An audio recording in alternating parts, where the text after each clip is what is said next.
Fat Tail Tuesday!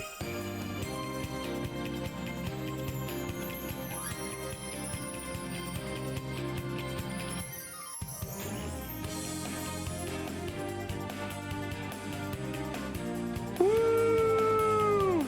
Also, my fish is back. The fish is back. I've rebirthed as an aquatic animal. I now have 3 of my avatars back. So, thumbs up for that. Toothless is back. You got some news to share for me? What kind of news? Oh wait, one sec, chat. I am gonna fix it. Eventually I'm gonna fix this camera so that my tail isn't cut off. There's something that I can adjust. I'm probably gonna adjust that on... Basically, basically my camera defaults are... Fucking hell. Taco Bell's back as well. Anyway, right now my VC face cameras, they're higher than they were before. So I'm gonna lower them, likely over this weekend, just to stop from clipping at the top and give me some more room for fat tails. This is your second stream. Yeah, I've essentially purposely lost my author. Just to give you some context, I accidentally wiped my SSD a couple weeks ago and lost all my VTuber models. So I've been recreating them, and I had most of the root files from mods that I made, but in terms of like the full files themselves, I didn't have. So I have to like reverse engineer them from mods, basically. So right now I've got 3 of them back: Mantled Beast, the bird, and the fish. And up and coming is going to be the Wicker Beast, the Freak Hound, and my main model, the Kieran. The Kieran, I'm getting some custom face tracking for because it's my main model and I like it the most and I want to give it the special royal treatment. But because of that, it's been a little delayed because of like reasons. So what's the news, meme? But yeah, extension should be back. So if you have the extension, yeah. As you got backups in case. Yeah, don't worry. My stream folder is now synced to Google Drive. It's one I know. And you're even given a Steam key from the devs of a game. Ooh, what Steam key? One that I know? Tell me, tell me, tell me. Does it have tails? Does it have tails?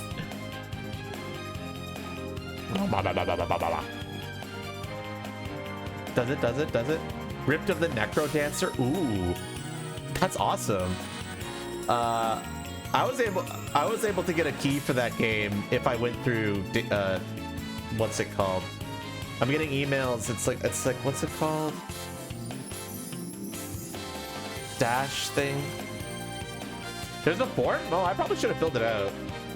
But it was like, because I am planning to stream that game after I beat this. That's like my first game on my list to stream after this. I'm basically going to be doing a week where we play indie games that I can beat within 4 to 8 hours.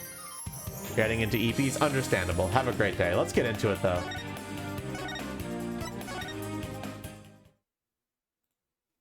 Last time we defended a man. And then he claimed to be a yokai at the end. Had to share that with me. Well, congratulations. Nice tail. Perfect. Yeah, new redeem.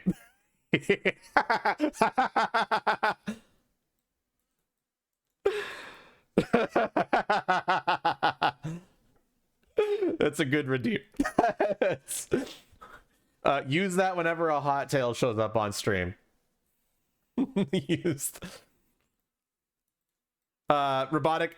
The reason I chose to stream this Ace Attorney game is because I decided to stream the Apollo Justice trilogy.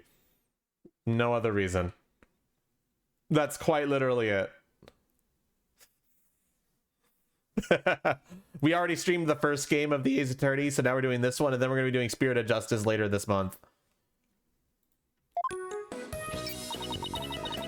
Having a yokai testify in court is unprecedented, to say the least. I am Tenma Taro, the yokai you seek. How could such a straight-laced man like Mr. Tenma suddenly become a demon?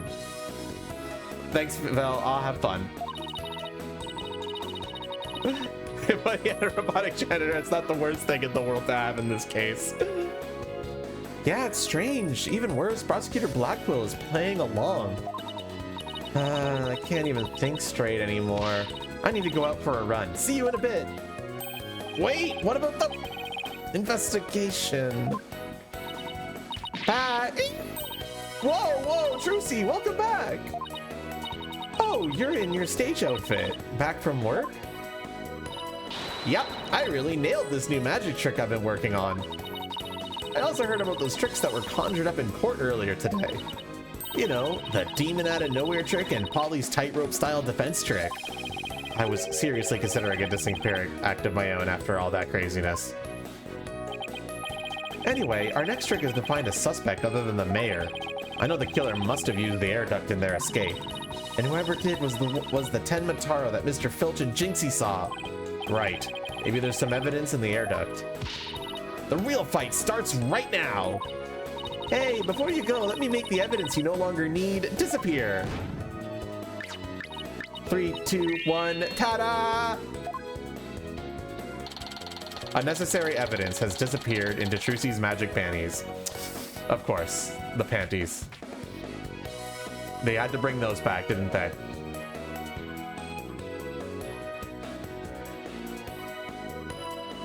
Alright, so what evidence did they get rid of?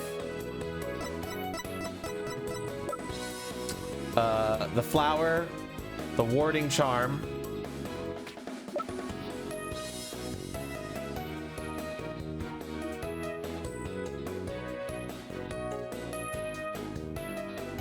Special texture paper, those are still there. Fossil Demon statue is still there.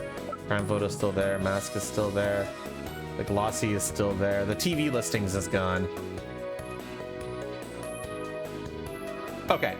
Refresh your evidence list. It should all be up. For what? You weren't here for the first game. There was a whole case about them.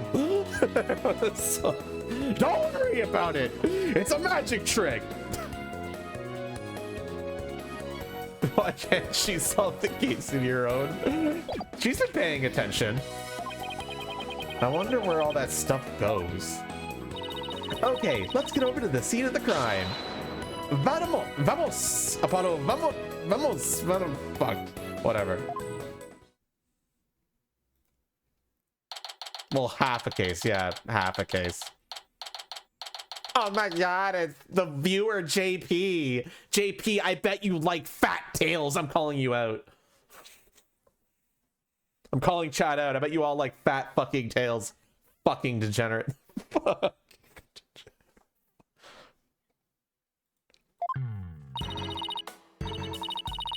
Detective Fulbright, mind if we search the air duct? Well, since you really are on the side of justice, I suppose I can let you. Joke's on you, I'm into that shit. Hi, Signale. So you turned in right away. I have my schedule up on Discord every week. By the way, if you ever want to know what I'm streaming for that week and at what times, join my Discord. I also post if I'm ever feeling sick or unwell, if my streams are canceled, if you're ever wondering that. So if you want all things Mika, my Discord is the way to be. Plus, my own sense of justice has been called into doubt, so... Wonder if he's been like this ever since the trial. Well, his sense of justice has been beaten to a pulp. It'll probably take a while for him to recover. I sort of feel bad for him, but we have work to do. Let's go get the evidence we need. The air duct is the key. We know that Tenmataro impersonator used it to make an escape. After murdering the alderman, the killer left the fox chamber through the hallway door. Then, after locking the door from the outside, the killer entered the air duct in the hallway. Finally, the killer dropped the key into the fox chamber through the air vent here. Then went back through the duct and fled the manor. That's how the illusion of no one entering or leaving the locked room was created. If the killer passed through the air duct, maybe we'll find some evidence there. Yeah, maybe some black feathers or something like that. Well, here's our vent. It's awfully high up. Don't worry, I brought a stepladder. Happy hunting! How nice of her to volunteer me for the job. Whoa, it's pitch black in here. Well, here goes nothing.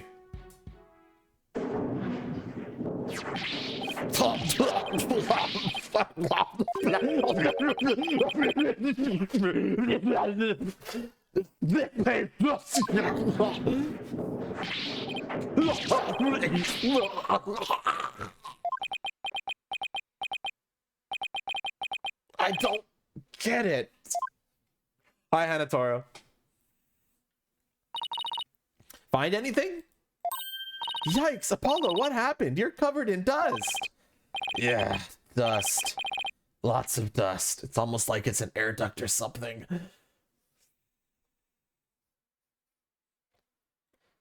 No, Steve-ish is just not a furry. And yet he's here. Curious.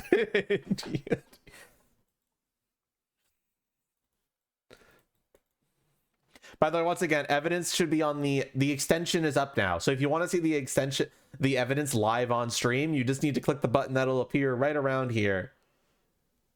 Steve-ish, you're carrying my tail in multiplayer. It's heavy, man. I need a dedicated tail lifter.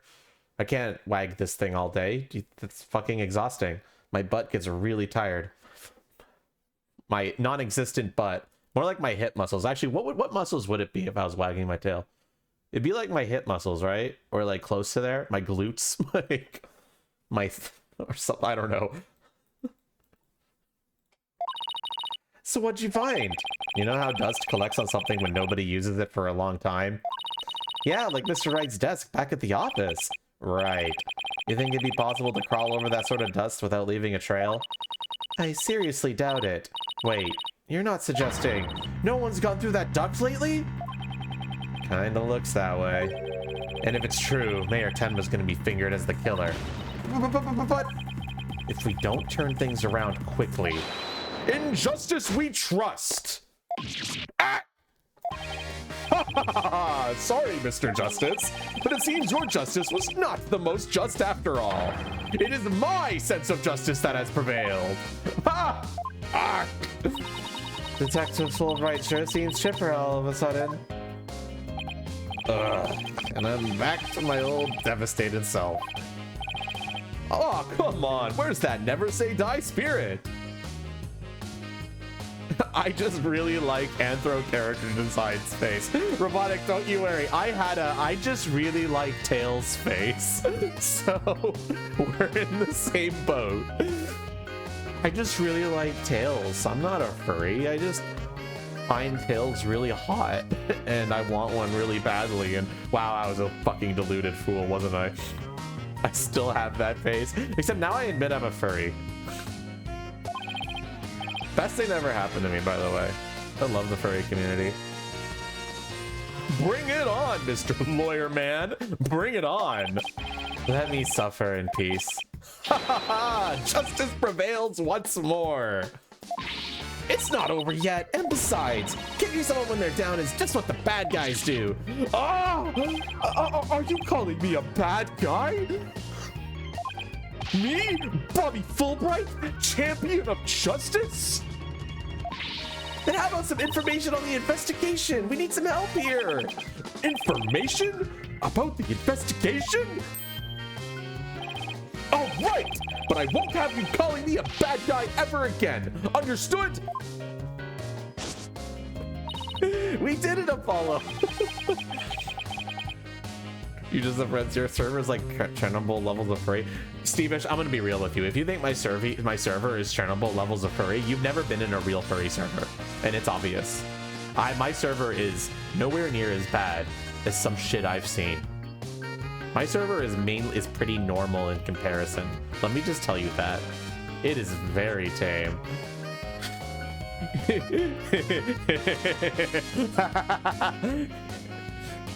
We mostly talk about normal stuff in there with the occasional tail shit. Trust me, it can be a lot worse. You don't even need to be in the furry channels in my server. You can choose not to be a part of that.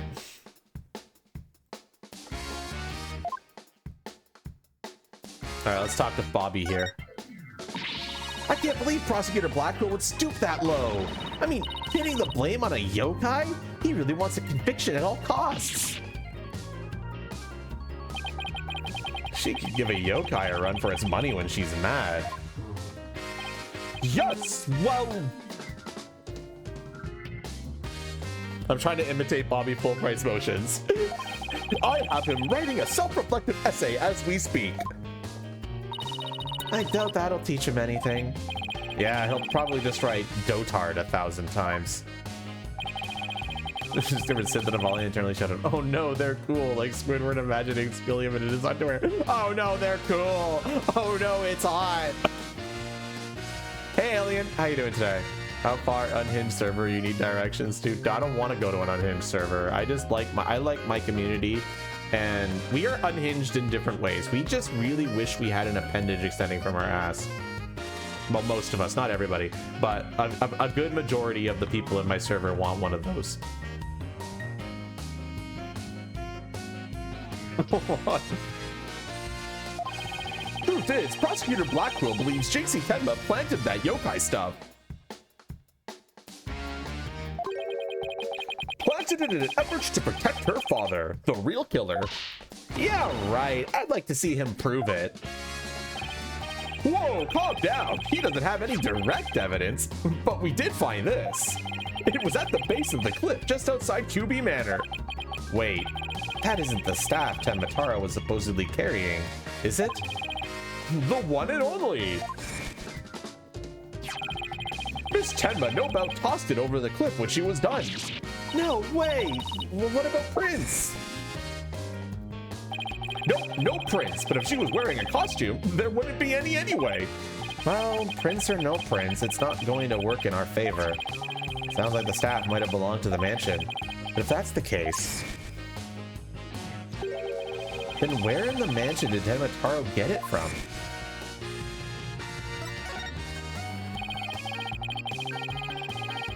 Did Prosecutor Blackwell figure out that the victim was the amazing Ninetales? He did indeed. He's a sharp one, all right. He figured out while investigating the municipal merger and the victim's past. The amazing Ninetales sparked the yokai craze and worked against the merger. And Mayor Diamond Tenma is the corrupt politician who murdered that great hero. The amazing Ninetales fans are so angry they even tried to storm the detention center. I don't blame them. I mean, their favorite masked wrestling hero was murdered. They must have been shocked when they found out what happened. Speaking of which, isn't Jinxie also a fan of the amazing Ninetales? A wrestler's mask is more precious than his own life. He'd never unmask himself in front of others. But there are matches where wrestlers battle for the right to remove each other's mask. To have your mask torn off is the worst humiliation a wrestler could suffer. That's why their masks are more important to them than life itself. She spoke with a passion that only a fan could appreciate. We gotta become fans ourselves and go protest in front of the prison. What? No. Did you forget that Mayor Tenma is not only Jinxie's father, but our client? Oh, yeah. You be careful now. You're defending the most hated mayor in history. I just hope you don't find yourselves on the wrong end of a figure four-leg lock. Maybe I should wear a mask to hide my identity. Are there any other new developments we should know? Now that you mention it. Our suspect is suffering partial memory loss, but he did manage to remember something. He did? What did he say? He said he didn't want to speak with us. Fucking bad. That's so true. His exact words were, I am under no obligation.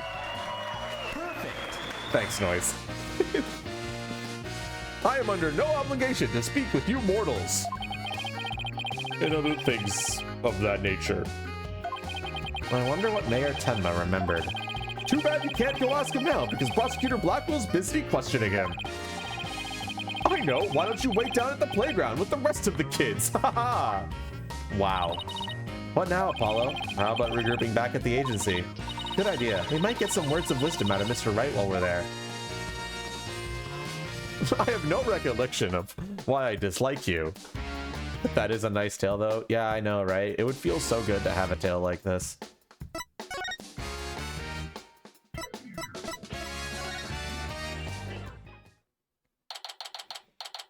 Back to the agency.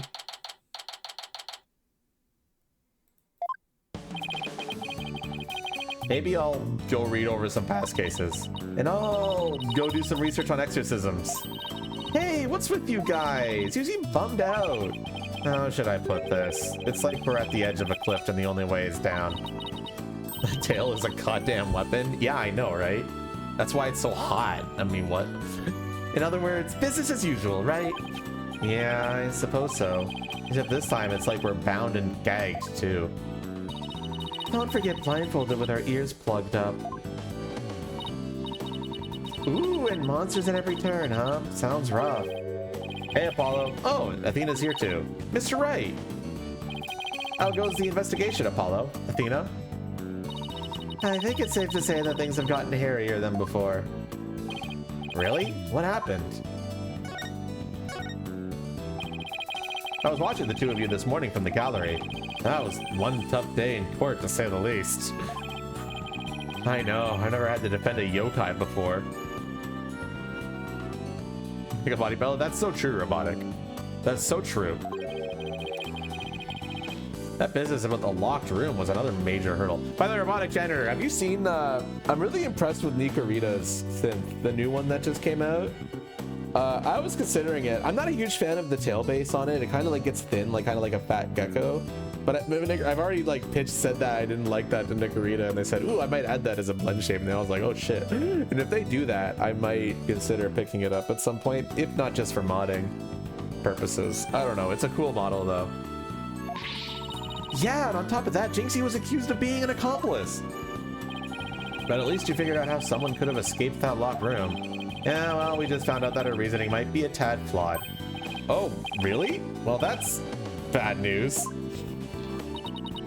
How are we gonna get out of this one? The worst of times are when lawyers have to force their biggest smiles. VR? Where? Here, I'll link it. I should be able to post links. I think you're gonna like it if you've never seen it. It's pretty attractive. I just wish its tail was better, but like, as I said, Nikarita already said they might consider adding that as a blend shape.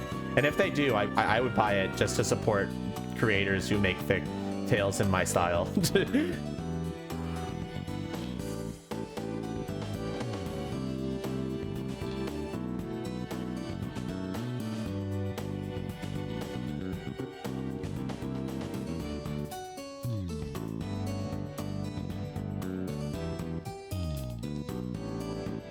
Whether or not I actually use it on stream would remain to be seen.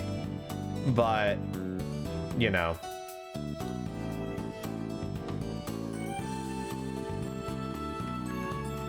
Anyway, there it is.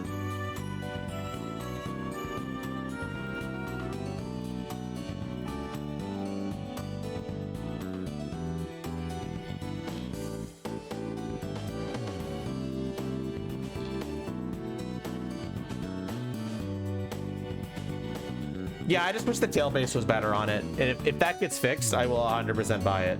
But that's the, and when I say fixed, I mean like that's like entirely a preference thing. That's not like an actual problem with it, you know? Like I just have preferences. I have preferences where this is my preference. You see like this, like just smooth connection right here, you know? Like that's my preference.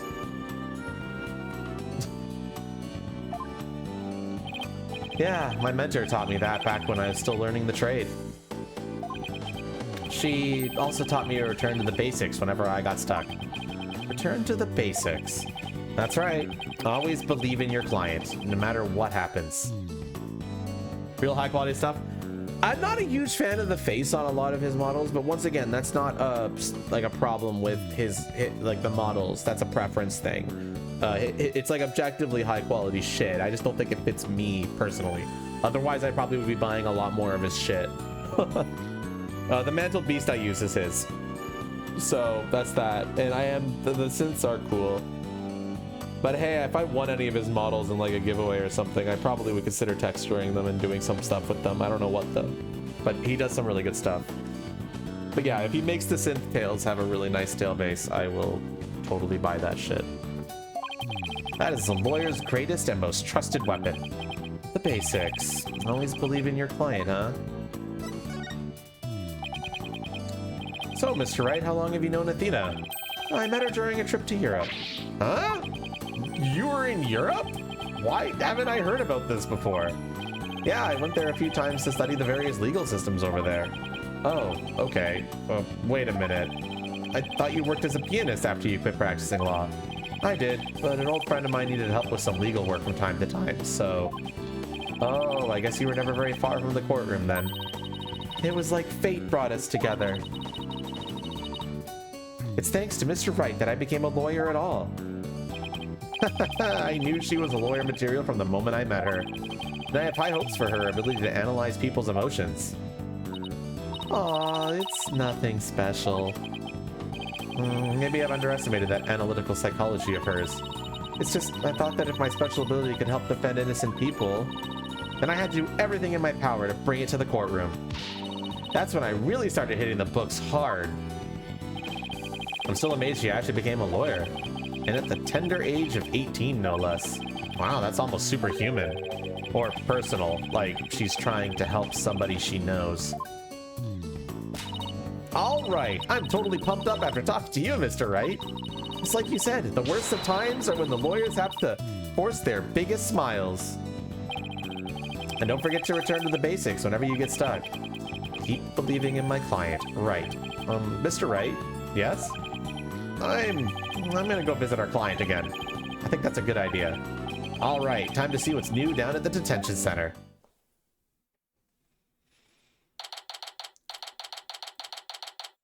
All right, chat, I'm gonna need to really stress my voice for what's about to happen.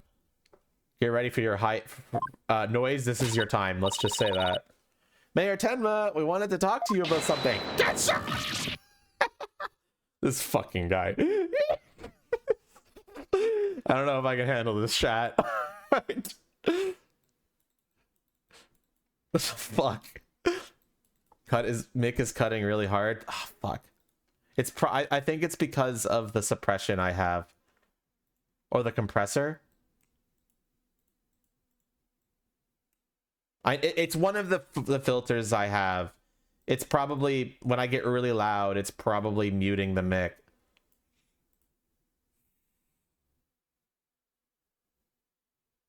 All right, let's try something. Did you hear that? Or did it cut out?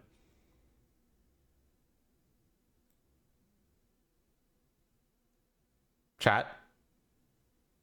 It sounded compressed. It was audible. Well, that's good. Heard but muffled. That's what it should do. That's what it should do. It should be doing that. That's exactly what it should be doing. But maybe I just need to make it like more adjustable, like so that it's not as like it does it a little bit less aggressively. But I'm not sure what I would adjust for that. Maybe the compressor first. Okay. Whatever. If it starts to negatively impact the stream, please let me know, because I obviously can't hear what I'm outputting onto the stream. So yeah, throw me a bone, give me a hand every once in a while. Low-key missed the big peepers on mail. The other thing is that my eyes are naturally very squinty, so that's kind of a problem when I'm doing face tracking with eyes that aren't quite as big. My eyes are naturally a little squinty. I don't know if Noise or people who have met me in real life can attest to that, but I have pretty small, squinty eyes. Or maybe I'm just constantly eepy. I don't know. So my minions have returned! Apollo, he still thinks he's a yokai. I wonder if we'll ever be able to talk to Mayor Tenma again. Silence, peddler of the legal trade! Free me from these imprisoning walls with great haste! Wow, he's sounding more and more like a real demon with every sentence. I'm starting to wonder if we should even be helping him win his freedom. Still, we can't let Mayor Tenma stay possessed, you know what I mean? If you can clear me of these charges, I shall help in whatever manner I may. Now ask me what you will. Okay, I need to think about this. Like, he has, like, I'm using, like, two voices for him. Like, the yokai voice, which is, like, screechy bird-like, and the normal voice when he's not being like this, where it's like kind of grumpy and angry. Or maybe I should just combine the two. I don't know. I'll go with what I've been doing. Okay. Were those feathers and tracks at the scene of the crime really your doing? Indeed, the remains of Tenmataro, king of the underworld they be. The day when I once again dominate the mortal world is at hand. The prosecution claims the feathers and tracks were planted by Jinxie. And by the way, just as a reference, this motherfucker is what he thinks he is right now on the left there. Hi, Mars. What's this? I must breach these walls and go defend my little Jinxie at once. Huh? Mayor Tenma, is that you? Well, now, Damien appears to still reside within this body. Why are you playing this up, or why are you such a fucking nerd? Oh my gosh, this fucking guy. Please tell him to fucking stop. I should have expected as much from a descendant of mine. Be silent now, Damon. I guess a little thing like demonic possession won't stop a father's love for his daughter. You didn't kill Adam and QB, did you? I've killed no one. The remains of my presence have been misconstructed. The murderer is not I. For if I had slain that mortal, raging hellfire would have consumed them, leaving naught but ash. Yikes. So you're saying there must have been somebody else there? Come to think of it, the mayor had mentioned that he'd been clubbed with this statue. Series are so good. It is so good, Mars. I don't know if you've ever played this series, but damn, my face tracking gets cut off pretty. It might be like I just don't have a. Oh no, it's working now. I thought I had like low range. Oh yeah, there we go. I got caught off there. I just need to get used to its range so I can stay within its range.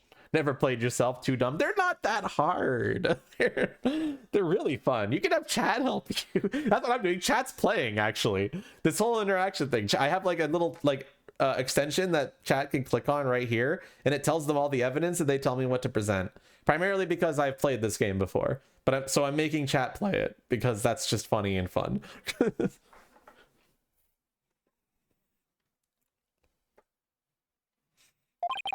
I better ask about this too. Detective Fulbright mentioned that you might have something new to tell me. Indeed, I have. I regurgitated this key but a short while ago. Regurgitated? You fucking what? You fucking ate it? Behold, the key to the Forbidden Chamber. Whoa, it's regurgitation, one of your demonic powers too? I do not waste my powers on such parlor tricks. Take the key from the killer did, Diamond, whereupon he swallowed it. He sought to bar the killer entry to the Forbidden Chamber. So he wanted to keep it shut tight. No fingerprints shall you find upon that key. How do you know that? Wait, is that another one of your demonic powers then? Foolish mortal! You would have me, Tenmataro, act as some asinine alchemist? I would ask the jailer, and my will was done. Quite eagerly, I must add. Always an honor to serve, your malevolence. Guess I'm not the only one who scares the living daylights out of. Can we ask how you use this key? We couldn't find a keyhole anywhere in or around the door. Curse that infernal door! But if I had known its matter of opening long ago, would I have made my return? He has a point there. Maybe Jinxie knows something about how the whole thing works. The Forbidden Chamber key added to the court record. So we're not even gonna talk or even mention the fact that he swallowed it? Apollo, we're not even gonna like be shocked. He fucking ate it! And somehow got it back out of his stomach. Can we just fucking talk about that? Can we just fucking talk about that?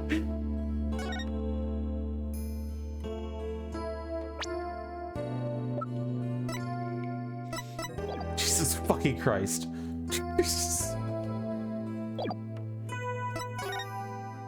No, no! Don't even fucking say that, humongous waffle. Ugh.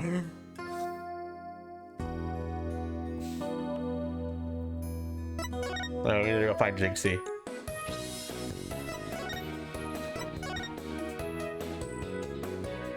Apollo, leave me alone.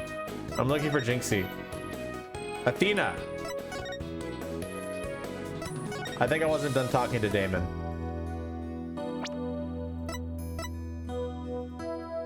Show fox and demon statue. Okay. What, might I ask, is that? The statue was found at the scene. Someone hit Mayor Tenma over the head with it. It had been wrapped in a large cloth before the alderman's murder. You eat it. So true. Let me see whether Damon knows about such a thing. Yes. Something wrapped in just a cloth, does he recall? A secret gift from Alderman QB, it would seem. He, however, had not chanced to see it till now, for the cloth did conceal it. Maybe the cloth fell off or was removed after the mayor was struck? That Damon does not know. A secret gift. Interesting. Maybe Jinxie knows something about it. I should question him about the blackmail letter, too. Let's see what he says when I show it to him. What? This is that accursed blackmail letter that was sent to Damon. Apparently someone slipped it into the alderman's pocket. We believe somebody, probably the killer, stole it from Mayor Tenman's briefcase. You wouldn't happen to know anything about that, would you?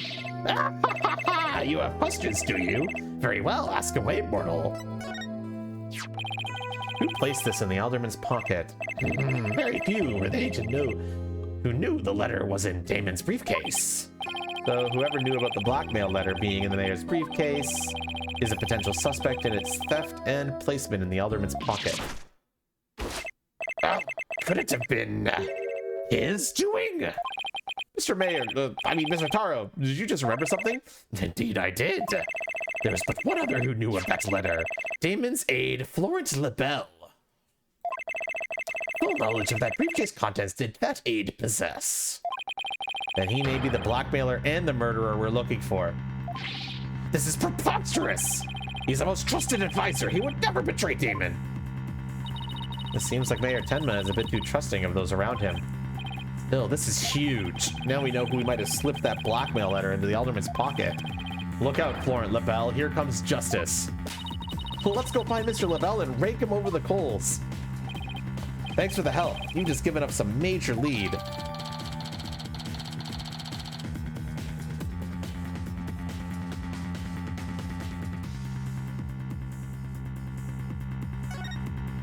Blackmail letter updated. There's something that still bothers me.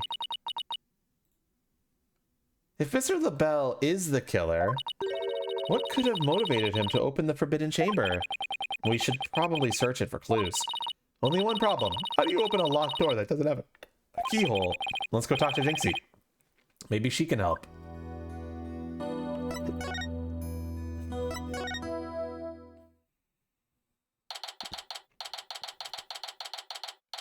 Nine Tails Vale. Yokai Lane. Hey, isn't that... Good. You dare imprison me? Jinxie. She's acting really strange. That loathsome, no good, nine-tailed fox. He shall know the terror that is mine in despair. You shall pay. Oh, you shall pay dearly. All of you. Jinxie, are you all right? Oh, is that you, Mr. Demon Lawyer? Morning, Jinxie. Morning? Is it not already past noon? And what am I doing here? Last I remember, I lay down to take a nap back at the manor. Oh no, it must have been the Makuragashi. Makuragashi? Ever wake after a restless night's sleep to find your pillow in an unusual place? Yes. Or that you've been sleeping on the floor or in the hallway? No. Oh, it's that yokai's fault. The Makuragashi preys on people while they're asleep. It sounds like you just need to be tucked in really tight, or maybe a snug sleeping bag. Jinxie, how come you don't have any charms on your forehead? I don't? Oh, they must have fallen off. Without them, evil things can creep into me. I'd say we have more than adequate demonstration of that just now. I'd better reapply them. Jinxie, there's something I wanted to ask you. There was something I wanted to tell you too. I remembered something else. You did? What was it? What did you remember? Jinxie, can you tell us what you remembered? Well, after the trial, I remembered lots of stuff. But there was one thing I thought was really weird. I'm almost afraid to ask, but here goes. Really? What? It's about the yokai feathers and tracks. They weren't there when I first opened the door. Wait, what? Are you sure? Uh-huh. My memory's crystal clear now. So you're saying they were left at the crime scene after you found it? This could spell major trouble, Apollo. Why? Because Jinxie is already accused of leaving the feathers and tracks at the scene. If they weren't there when she discovered the crime scene, it will totally fuel the claim that she fabricated the evidence later on. Jinxie's fuzzy memory of the whole incident is really working against us. The prosecution will probably say she doesn't remember planting the evidence. Good luck refuting that. Oh man, this is not good. I sure hope she didn't plant the evidence while she was sleepwalking or something. Jinxie, you wouldn't happen to know how to open the Forbidden Chamber, would you? That door doesn't even have a keyhole. Well, it's supposed to have a secret mechanism. They say you have to figure it out before the keyhole will appear. A secret mechanism? Really? Uh-huh. It's hidden in the Fox Chamber. But only Alderman QB knew what it was and how it worked. The Alderman of Ninetails Vale sure loved his secrets. Apollo, let's go see if we can find that secret mechanism. Whoa, slow down. There's something else I need to ask about. Jinxie, is there only one key to the Forbidden Chamber? Uh-huh. Even the Manor's Master Key won't open it. That's because it's a very special room that must never be opened. Guess that means nobody entered the Forbidden Chamber after the murder. After all, we all know we know Mayor Tenma took the key from the killer and swallowed it, so then the mayor's efforts to keep the killer out of the Forbidden Chamber were not in vain. The key has been updated. To the Fox Chamber.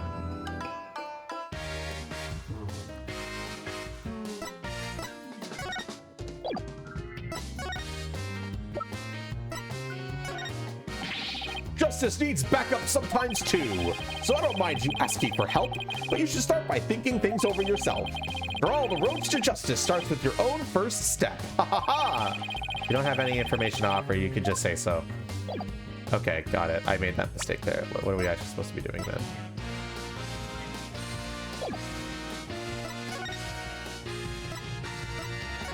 I have to talk to LaBelle. Okay, so I have to present the Fox and Demon statue to her.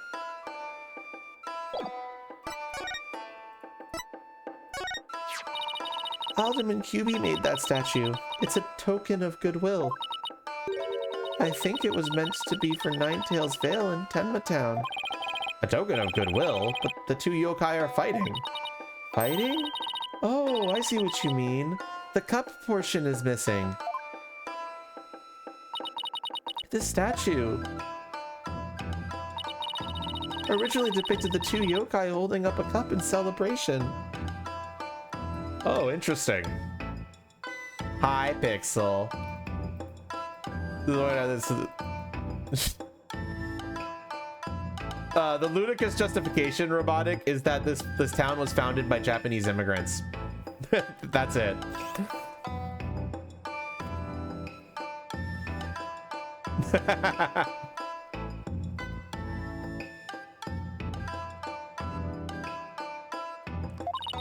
But it sure doesn't look that way now, does it? Maybe it broke when it was used to hit Mayor Tenma on the head? That would explain it. I guess the only two people who knew what it really looked like were the Alderman and I. Now it's just me, but it's a symbol of goodwill will be forever etched in my mind.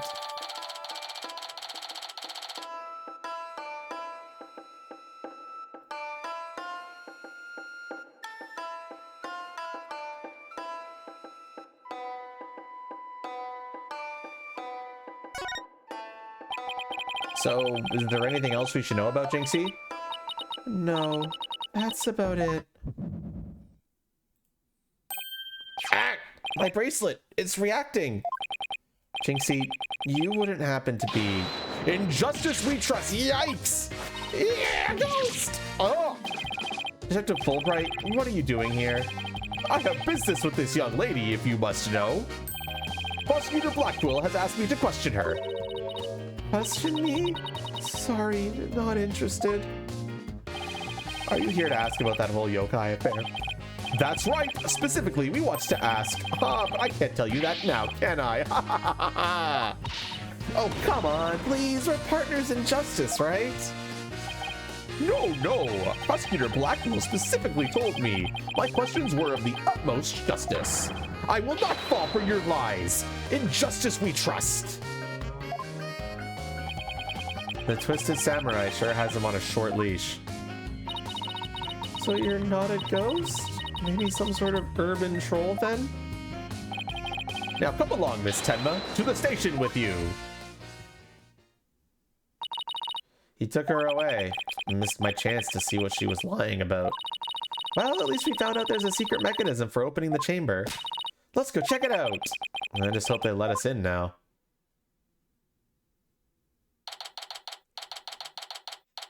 He's All Might. He might as well be, yeah. Why is your hair blue now? Oh, what an absolutely fabulous scent! I'm so glad I had these carcinations imported from England. Nothing but the finest will do. Perhaps I should place one aside for our dearly departed alderman. Hey, it's Mr. LaBelle. Apollo, let's ask him about you-know-what. Oh yeah, before we search the Fox Chamber, we should ask about the blackmail letter. Why, if it isn't the mayor's little lawyers! What do you want with me? Oh, there's something we wanted to ask. Where's that ringing coming from? You have to excuse me. Hello, LaBelle here. What the? Those things on his shoulders are cell phones? Yes, about that. You must forgive me. This whole matter with Tenma has been a complete nightmare. Where do you buy clothes like that?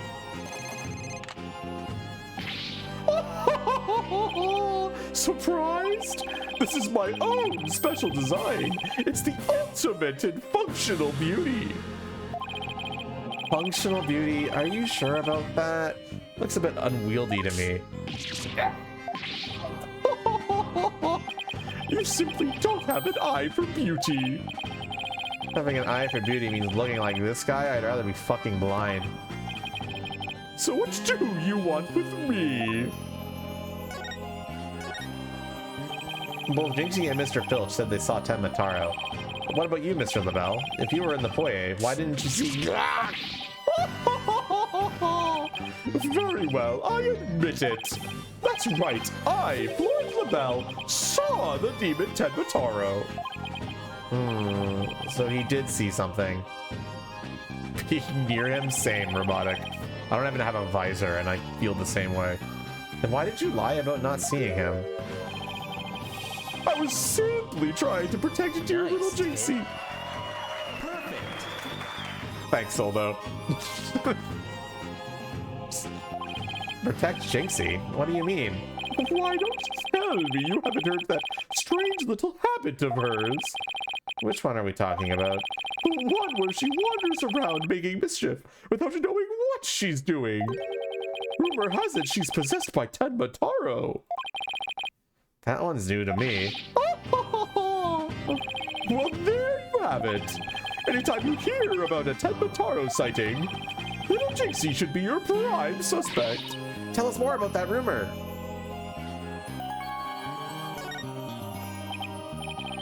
So what was that rumor about Jinxie? They say she's possessed. Not all the time, of course. And it's suddenly that she starts wandering around doing strange things. Is that so? Well, come to think of it. That loathsome, no-good nine-tailed fox. He shall know the terror that is mine in despair. That certainly would explain how she was acting earlier. Once she even put on a Tenma Taro costume and wandered around the woods at night. She did? This isn't looking good for our case, chat. Beware you steal me away.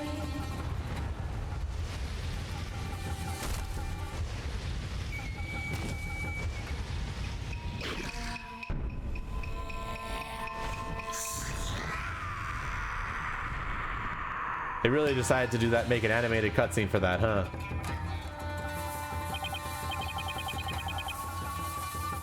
Ugh, I wish I never asked. I might be able to boost that volume a bit on that voice though.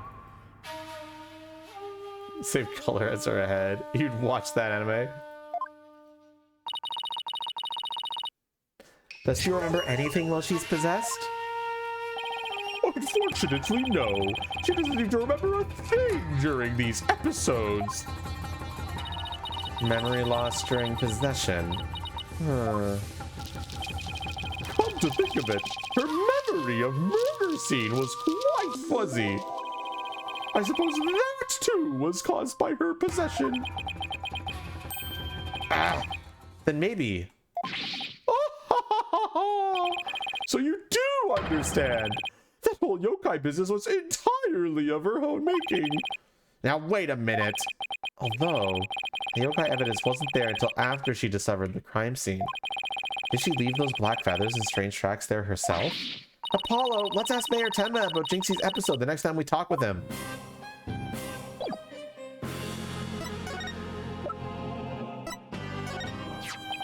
What is that? It's the blackmail letter, but it wasn't sent to Alderman QB. It was sent to Mayor Tenma. And? Your point being? Someone took the letter from the mayor's briefcase and then placed it in the alderman's pocket after he was murdered. Oh, you don't say. You wouldn't happen to be the one who made the switch, would you? For all, you're the only one who knew that blackmail letter was in his briefcase. I don't understand. I mean, Ace Attorney has this real thing where we go up to the person we're accusing and tell them exactly why we're accusing them. And then it just goes badly. I think the lawyers need to stop doing that.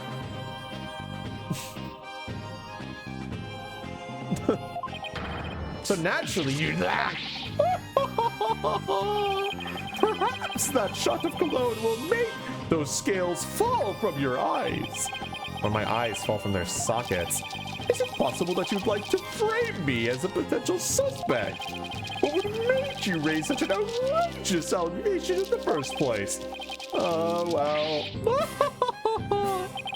My only crime is being born as beautiful as you see here.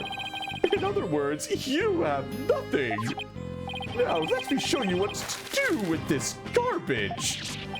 You can't destroy evidence like that. What do you mean I can't? I just did. Feel a little lighter now?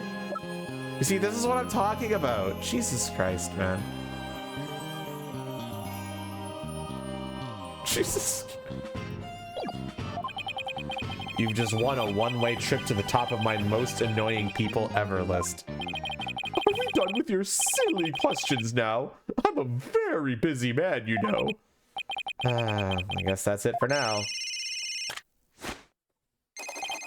Hello, LaBelle speaking. Really?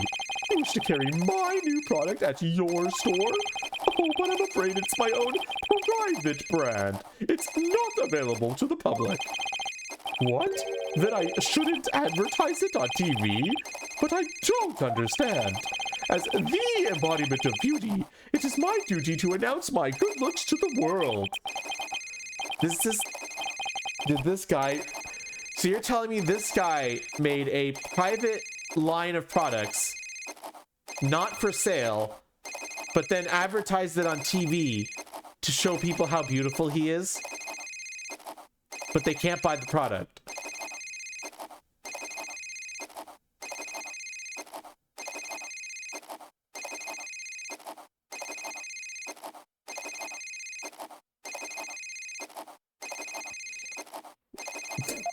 Like my tail. Wow.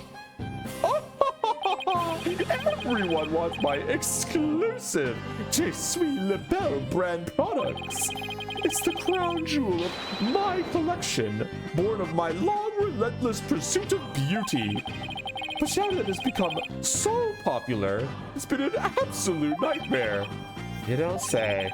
Well, they can't have it. It's just for me. It's not meant for you peasants. Peasants? This is my latest product. I'm calling it Creme Belle. A dazzling hair color that you can wash out with just water. Guess that means you can't sweat. I have 7 colors in all. You can find out more in my commercials and magazine ads. Yet, it's not available to the public. Great sales strategy there, genius. Come to think of it, Mr. LaBelle, your hair color's changed since the last time we met.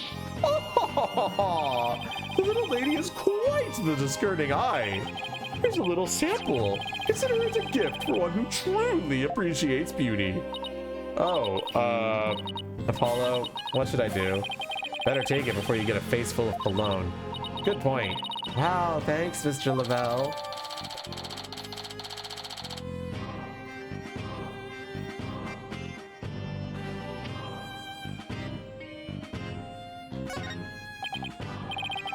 Okay, let's head over to the Fox Chamber. We've still got to find the secret mechanism for opening the Forbidden Chamber.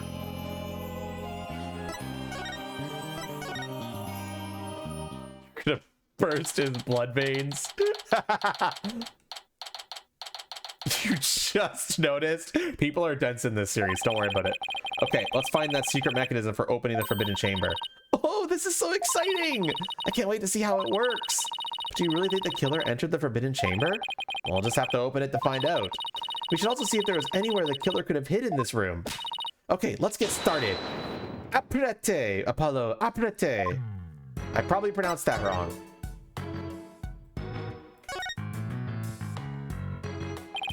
There's a carving of the 9-tailed fox over the door and statues of him on either side. The way those two statues are glaring, it's like they're guarding the door from us. Come to think of it, there are 2 foxes on the folding screen as well. Can't be a coincidence, can it? Hey, this statue moves! Don't get carried away now. I mean, who knows? It might trigger a trap. I can handle it. If a spear comes shooting my way, I'll just snatch it out of the air. After all, I have the reflexes of a regular karate kid. I guess if you can catch something that fast out of midair, you can accomplish anything. Still, there might be something to the fact that these fox statues rotate. Maybe there's something around here that shows the position they should be in?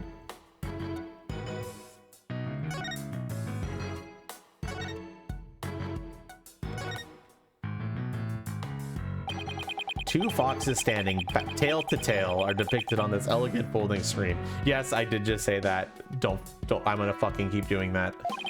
Could this have something to do with the keyhole? Wait a minute. 2 foxes. There are 2 fox statues in front of the Forbidden Chamber as well. Maybe the keyhole will appear if we do something to this folding screen? But I don't see anything unusual about it.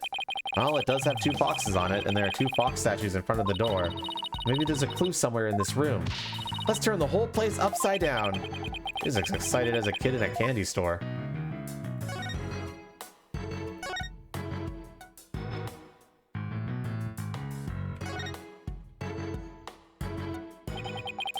Still no keyhole, huh?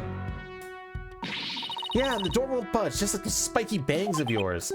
Well, all it takes is some water, but I don't think that would work on the door. Oh, I know. I'll break it down with a body slam. I seriously doubt you can do that. How do you know if you haven't even tried? No, wait, don't. Ah! As much as you hate losing, Athena, I think the door would win this match.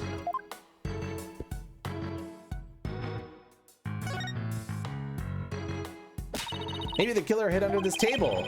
That would be a terrible hiding place. The Ultimate's body would be right above. Maybe you're right. I guess the underside is a bit... Wait, there's something under the table. Let's check it out. I love how, like, come on. How did we not find this? Fuck this game. Like, you're telling me they didn't find this the first time they investigated this? Fucking fuck off. Hey, look, there's something down here. It looks like a piece of something. Only question is, a piece of what? Oh, I know. Might be a piece of this statue. Remember what Jinxie said? The statues originally depicted two yokai holding up a cup. It was a symbol of goodwill. Fulbright might be a bit stupid. But Kiri, it's not Fulbright. We also investigated the crime scene. Everyone's stupid here. So this piece broke off and rolled under the table?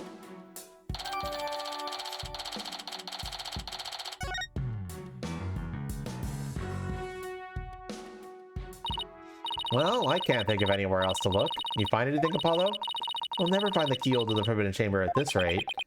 There's something about that folding screen. You know how those fox statues in front of the Forbidden Chamber move? That screen might be a clue as how we're supposed to position them or something. Hey, I bet you're right. Let's go over that screen with a fine-tooth comb.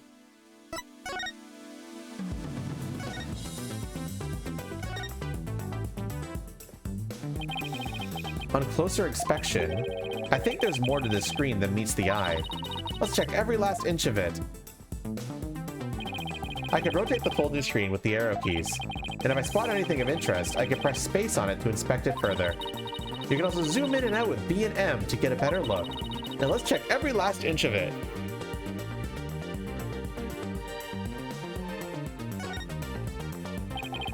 It's a picture of a key. That shape looks awfully familiar. Oh, I know. It's shaped like the Forbidden Chamber's key. We're definitely getting warmer.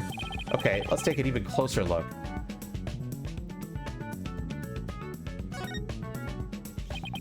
What's this? Looks like a keyhole or something. You think it could be the keyhole to the Forbidden Chamber? Wait, what about that key drawn on the end of the screen? You think the two are related? A key and a keyhole. Ooh, I just got an idea. If we folded the screen just right, the key and the keyhole should overlap. Hey, I think you're right. Let's give it a try.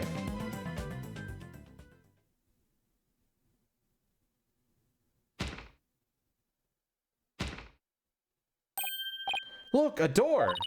Yeah, and it's open, too. Two foxes are now facing each other, so... Hey, what if we made those fox statues face each other? That's like the most obvious fucking thing you could do. Why did you need a fucking folder? Like, that would have been the first thing I would have tried! Okay, help me move the two statues so they face each other, just like on the screen. Now their tails aren't touching. Unfortunate. Look! A lock appeared. Now we can use that key. Okay, here goes nothing.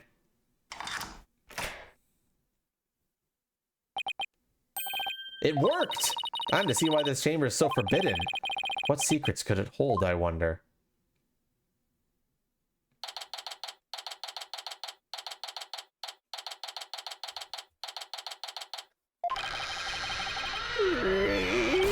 Thud. These doors need some serious oil. Wow, that was like nails on a chalkboard. Oh, right. Forgot about those stupid, super good ears of yours. Look, more feathers.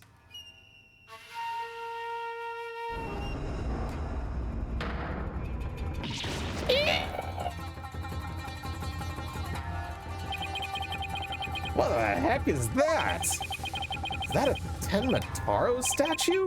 But there's something odd about it. Ugh, all I know is I don't like it. But I can't explain why. You okay, Athena? You look kind of pale. You're not scared, are you? What? If this thing... Don't make me laugh. Really? Hey, look. What? What is it? Over there on the left, there's a bunch of staves on that rack. They kind of look like the staff we saw earlier. You mean the one Jinxie said she saw Tenmataro carrying? Yeah, our Tenmataro impersonator really did come in here at some point. Well, what are we waiting for? Let's search the place.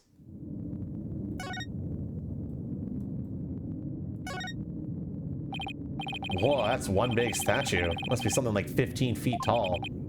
And look, this Tenmataro has a staff. But Tenmataro in the scroll didn't have one. I wonder why. I feel like this could be a significant...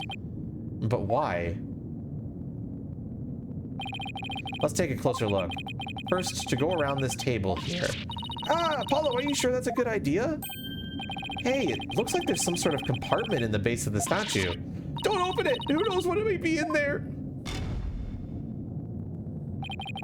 It's just a big empty compartment. For all the dust and cobwebs. Let's say it hasn't been open in a really long time. That's enough, Apollo. Let's shut it and... Wait, there is something in here. Looks like some sort of figure, but it's so dusty. I can't tell what it's supposed to be.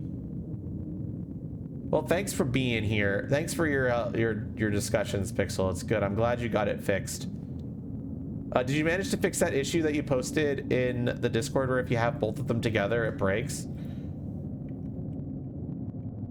Because I saw you mention that.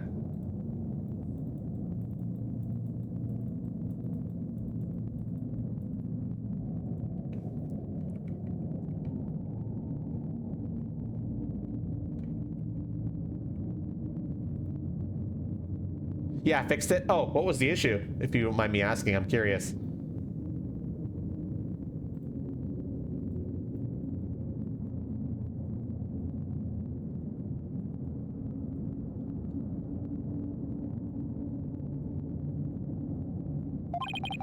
Wonder what it's doing here. Forbidden chamber figure added to the court record.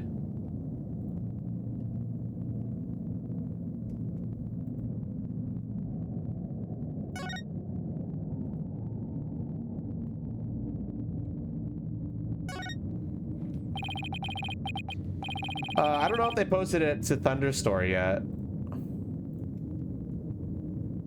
But it's for Risk of Rain 2.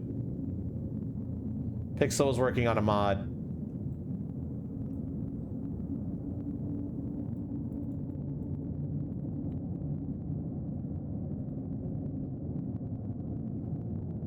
Okay, yeah, they did post it.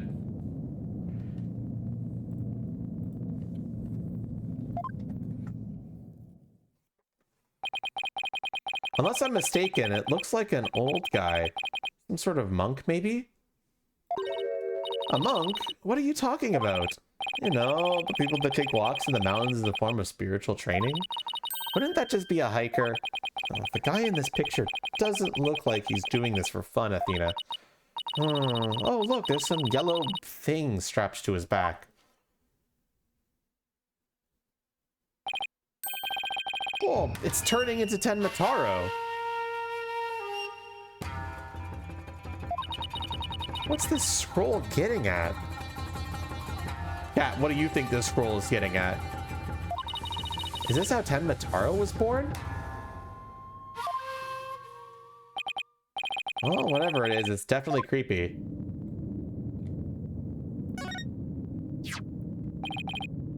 What's this?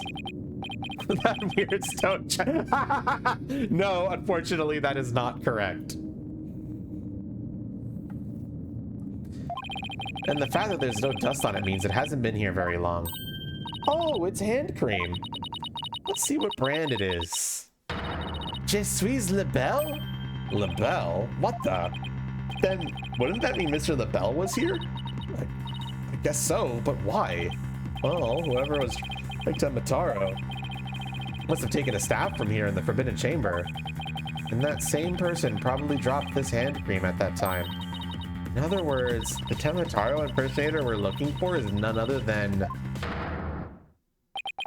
Lord Lebel. This might be a big break for us in court tomorrow. And all we gotta do is get the truth out of Mayor Tenma.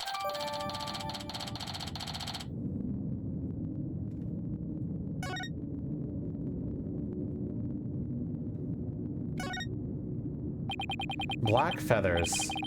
They look exactly like the ones in the Fox Chamber. That means the killer must have been in here at some point. The question is, why?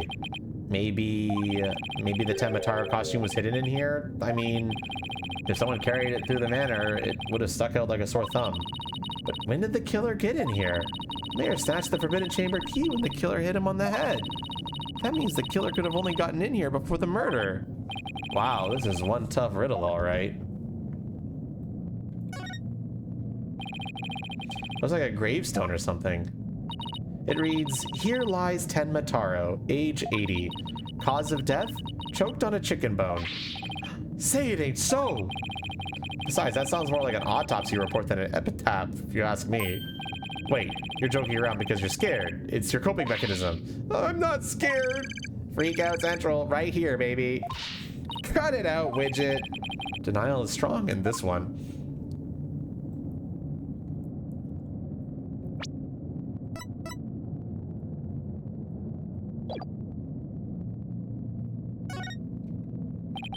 Hey, there's a bunch of staffs here, and it looks like one's missing.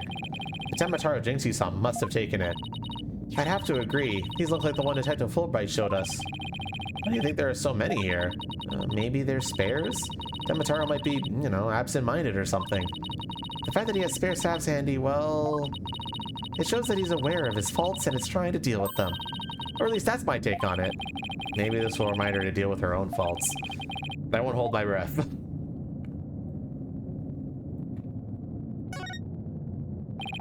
A stone lantern. Like those Japanese garden lamps? Where's the switch? Lamps like these are lit by fire, not electricity, so there's no switch. Oh, here it is. What? It was hidden out of sight.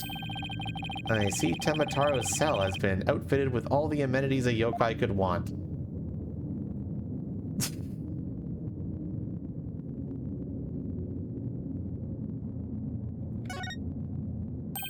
Oh, look, there's an air vent here too. I guess even forbidden chambers need proper ventilation. But I don't think anyone could reach this one either. Yeah, and there's nothing to stand on around here. I wonder where this vent leads. Well, the Fox Chambers vent didn't branch this way, so maybe it doesn't have anything to do with this case after all. Guess that about wraps it up. What now? We should probably talk to some of the witnesses again.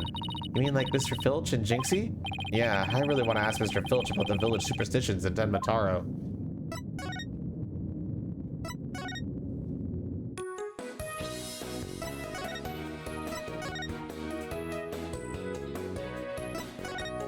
I guess he's in the foyer. Aha! It's the curse of Tenmataro! You outsiders are ignoring the superstitions at our peril. Mind your business, will ya? Stop stealing my shit, bro. Yo, what's all this about a curse? Tenmataro's gonna curse us all. Let's just stop sticking your nose into where it don't belong. Stop the investigation. Let's know what them superstitions say. Right. How about obeying the law before you go obeying the superstitions? Huh? Hey, what are you doing with Widget around your neck? He's mine. You know better than to go around stealing people's stuff like that. Same goes for my bracelet. Sorry. I promise I won't do it again. He will do it again. He almost kidnapped my sweet little Widget. That big jerk. I'm sorry. As he looks up and winks. Fucker. I guess you can't teach an old raccoon dog new tricks. Now that we have him here, I guess we should ask him about what happened. This fucking guy, dude. I can't believe you did that! It's one thing to steal a pair of shoes, but to steal Widget? Yikes! Mercy! I can't seem to control myself. It's that thieving blood running in my veins. Thieving blood? What's that supposed to mean? Glad you asked. The infamous bandit Azuki Kozo was my grandpappy. Take a gander at this. What exactly am I looking at? Looks like another one of those yokai to me. It's none other than the Azuki Kozo. Robbed from the rich to give to the poor, he did. And he'd leave one of those figures at the scene of the crime. What's more, I'm his grandson because he was my grandpappy. Wow, you don't say. Thieves' honor is the honest truth. The sloshing sound of Azuki beans scrapped together in the dead of night. It's the magical sound of dirty money getting washed clean for giving out to the poor. I'm Azuki Kozo, washer of money, giver outer of wealth reborn. Forget the money. You should be washing yourself out of this nasty habit. Wait a second. This figure looks familiar. Yes, it looks just like that old dusty figure we found in the Forbidden Chamber.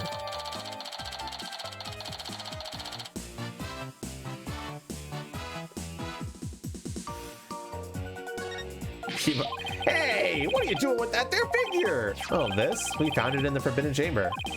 Looks like it's been there practically forever. Could mean my grandbaby broke into the Forbidden Chamber way back. Hey, that reminds me. He once told me there's treasure in that there chamber. Treasure? What do you know about the treasure in the Forbidden Chamber? Only that it's the greatest get rich quick chance in the universe. Grandbaby told me all about it. Said there's an amazing treasure in there. There's something amazing in there? Didn't see anything like that though. Your grandfather didn't by chance already steal it, did he? See, now there was one of his figures in there. Just might be. That's grandpappy for you. Bet he washed that treasure up real good before handing it out to the poor. Oh, of course, because he was so righteous. In court, you mentioned seeing Tenmataro near the scene of the crime. Sorry, I didn't come clean right away, but them superstitions got the better of me. People of Ninetail Vale sure seem like superstitious bunch. I'm not surprised you wouldn't want to talk about seeing Tenmataro. Damn right, superstitions scare me out of my wits, I tell you. So I'm gonna do exactly what they say from now on. So you plan on staying here in Ninetail's Vale? Yep, I'm gonna keep living right here and keep the old ways, just like Grandpappy did. Them superstitions are like a rule book to me. Wait, so you're saying you actually believe in those old wives' tales? Ain't you been listening to a word I said? You're going to do exactly what them superstitions say. Well, I say that's baloney. Well, chat, I know you might not have been mentally prepared until the trial to present stuff, but I don't give a fuck. What are we presenting here?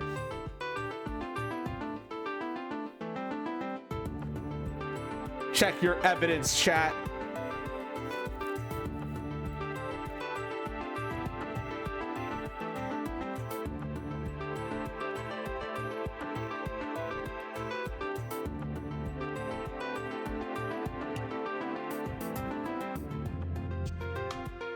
Don't forget that the extension's working now, so you can check the evidence on screen. Actually, let me fix that command right now. Robotic janitor, we're not presenting the badge.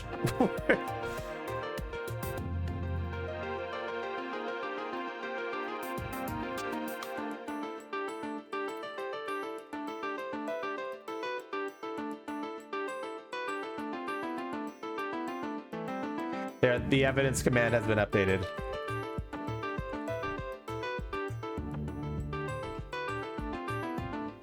JP wants to present this.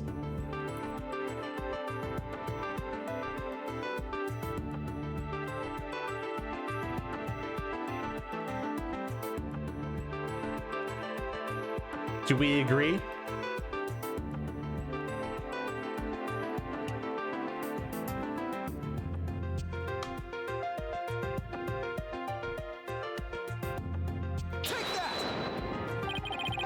It's clearly written right here. Ignoring the superstitions will cost you your soul.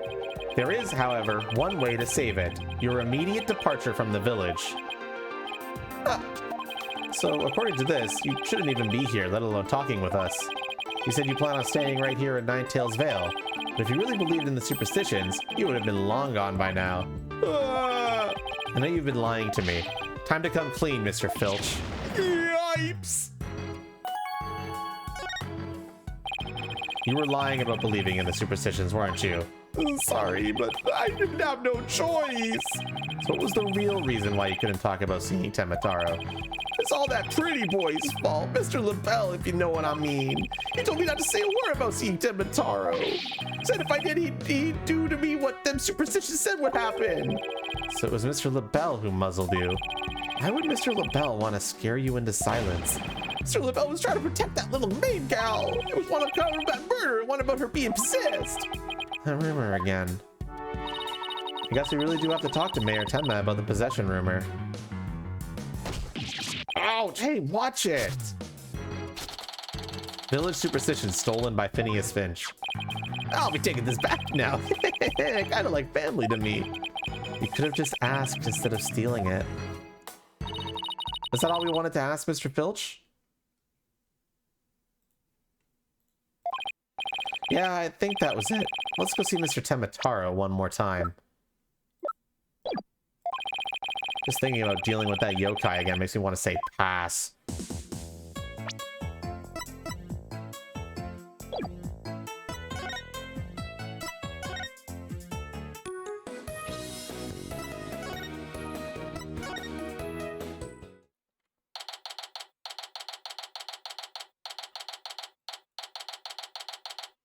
The visitor's room. Lord Tenma, your attorneys are here to see you, your malevolence. Why are you speaking like that? Oh, Mayor Tenma, you've returned. Yes, well, Jinxie came by earlier to apply a new charm to my head. It seems to be suppressing the demon within me. That's a relief. Maybe we'll actually get somewhere this time. So what can I do for you today? We'd like to ask about the rumor that Jinxie is possessed. He allegedly left the yokai evidence at the scene while under the demon's power. At least, that's what the prosecution is going to claim at tomorrow's trial.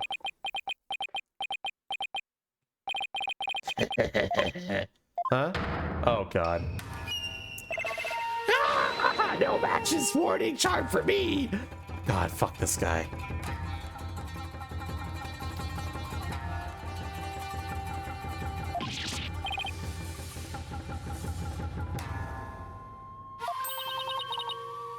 And Mataro's back. Ugh, hide, man. These foolish mortals, they shall regret blaming that child for my doings. I blew it. That question brought that yokai back. And he probably won't drop the act until Jinxie's name is cleared either.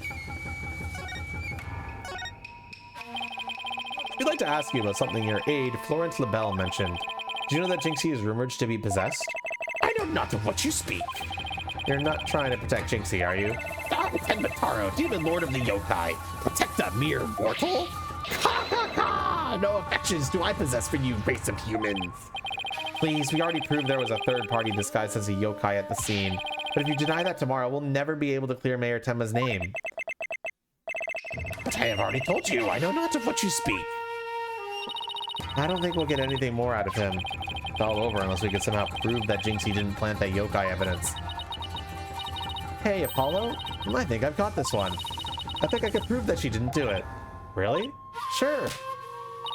I should be able to use psychology to explain that whole possession thing. Knock yourself out then.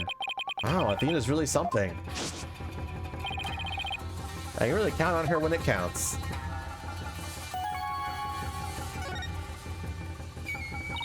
Mayor Tenma, Jinxie isn't possessed. I believe her so-called possession episodes are a form of somnambulism. Somnambulism? What the fuck? You mean sleepwalking?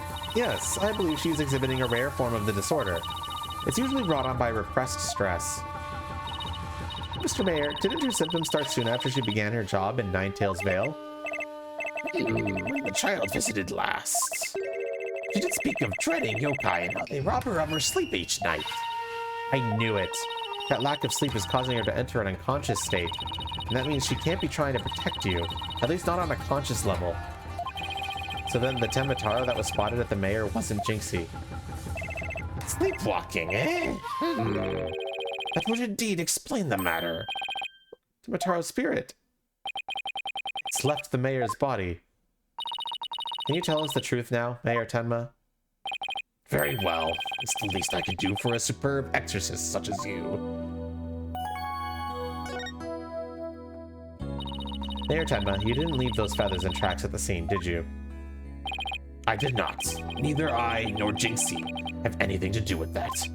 That was the killer's doing, no doubt. I knew it. You suspect Florent is behind all this? But why? Did he really want Ninetales Vale that badly? Can you think of any reason why? Looking back, he did seem fixated on Tenmataro for a spell. Could it be? Perhaps he was attempting to release Tenmataro? That's crazy! Are you saying that yokai is real? Whatever the case, Tenmataro brings nothing but pain and misfortune. It's as the superstitions warn, you must not gaze upon him, nor free him from his prison. But how can people actually believe that? Well, at least we know who's behind this whole Tenmataro thing now. Yeah, and I think we need to have another nice long chat with Mr. LaBelle. Your dinner is ready, your malevolence! An offering to the Demon King. You may place it right there. The kitchen group poured their heart and soul into making it. Did they now? Souls happen to be a favorite of mine. Just hold the hearts next time. Yes, your benevolence. I'll remember that. How long is he planning to keep up this yokai charade? Well, we've already talked to Mr. Filch and Mayor Tenma, so why don't we go see Florent LaBelle next, now that we know the truth. You won't be able to claim that Tenma is Jinxie or the mayor anymore. But the real question is, how are we going to get him to admit it was him?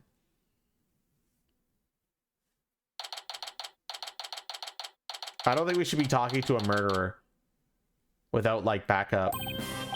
Okay, now let's practice that again, Filchy, from the top. Mr. LaBelle was in the foyer at the time of the crime. And when we heard a scream, yeah, what was the next part again? You have the memory capacity of a flea. This is the 13th time, you know. Now, 100 times more and we're done. What on earth are they practicing? I ain't cut out for this. Whoopsie daisy. Oh, begging your pardon, Mr. LaBelle, sir. It's just always braggy items. Unbelievable! What if you had sullied my outfit with those grubby paws of yours? Oh, did Filch filch LaBelle's wallet just now? So, what do you think they're up to this time? You know what? I will approve of him stealing his wallet. No, it's you two. Eavesdropping, are we? Peasants are so tacky. But what do you want with me? Your confession to being the Tenma imposter would be nice right about now. Mr. Filch filled me on a conversation you two had, but how you told him not to say a word about seeing Tenma. Filch, you fool! I told you nothing good would come of you running your mouth. What did you want to keep Mr. Filch quiet like that, Mr. LaBelle? Why, to protect darling little Jinxie, of course. But Jinxie was never really possessed. She was sleepwalking. Being asleep at the time, she couldn't have been consciously trying to protect the mayor. That also means she couldn't have possibly been Tenma. Interesting. But where are you going with this? Since you asked so politely, I believe you have a different reason for trying to keep Mr. Filch quiet. That reason would be to deflect doubt away from the one who was really Tenma. Now this is getting interesting. Are you insinuating that I'm Tenma? So sorry to disappoint, but I'm nothing of the sort. That's right, Mr. LaBelle even told me that Tenma was a Jinxie. I said Tenma was Jinxie, you fool. Sorry, what did he say? Told me that Tenma was a jinx, so why would he? Oh, okay. Honestly, you have the memory capacity of a flea. Practice it 100 more times. Yipes. Oh, have you been called to testify tomorrow? Yes, and I'm so looking forward to my courtroom debut. But you'll just have to wait till then. Oh, I'll be waiting with a special piece of evidence I've been saving just for you. Filchy, wake up, you lazy bones. Wow, was I sleeping?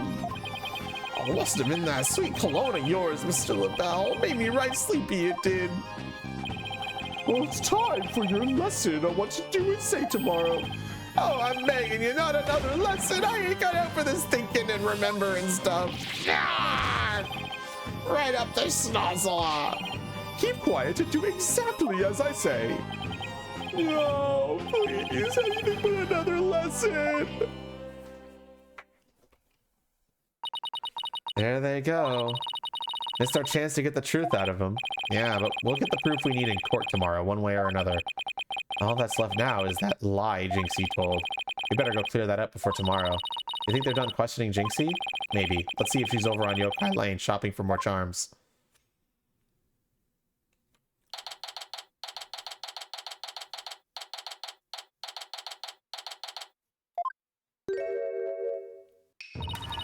Accursed nine-tailed fox. The time for settling the score is nigh. My grudge but has festered over time. At last, vengeance will be mine. She must be possessed or sleepwalking again. Maybe if I speak softly, I won't startle her and get a charm plastered on my forehead.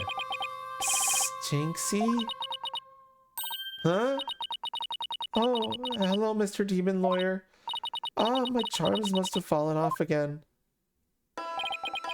Ew, guess I could avoid a charm slap by toning down my cords of steel. Are they done questioning you, Jinxie? Uh-huh. And on the way back, I stopped here to buy a new charm that was just released. Yeah, which one? Oh, the one with the 9-tailed fox and Tembataro. It shows them dancing together. Really? Two bitter rivals dancing together. Uh-huh, it's a charm for rebuilding burned bridges. Oh, right, for the municipal merger issue. No, it's for the demon lawyer and the insomniac prosecutor. It'll stop you two from fighting like you did in court this morning. We weren't fighting, it was just a spirited debate. It's what we learned. No fighting. Charm slapped again. Apollo, you're done playing around. Let's find out what she was lying about. Jinxie, it seems like you're starting to remember things. You already said the feathers and tracks weren't there when you discovered the crime. Have you remembered anything else that seems important? Like what? Tell us what you saw that day. Maybe you'll remember something else this time. When I opened the door, Papa and Alderman Cubey were collapsed in the fox chamber. That's when Papa told me to call an ambulance and the police. That's all he said before he passed out in the chair. I knew it. She's holding something back.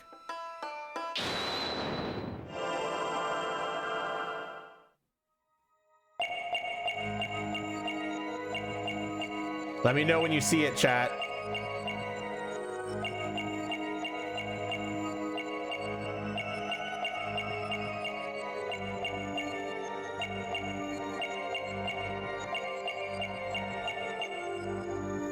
Already saw it. I actually haven't.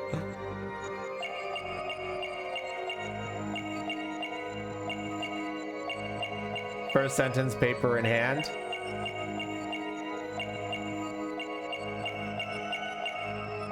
Here's what JB says, so let's check.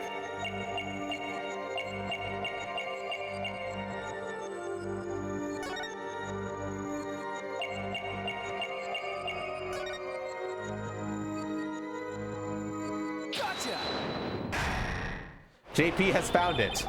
You were very nervous when you said, "That's all he said," weren't you? I know, because I saw your fingers move as if you were going to slap someone with a charm. Huh? Listen to me, Jinxie. This is very important. Did Mayor Tenma say anything else to you? It was nothing. He was just talking in his sleep. Talking in his sleep? So you admit that he did say something else? How could you tell? Only a demon could have such powers.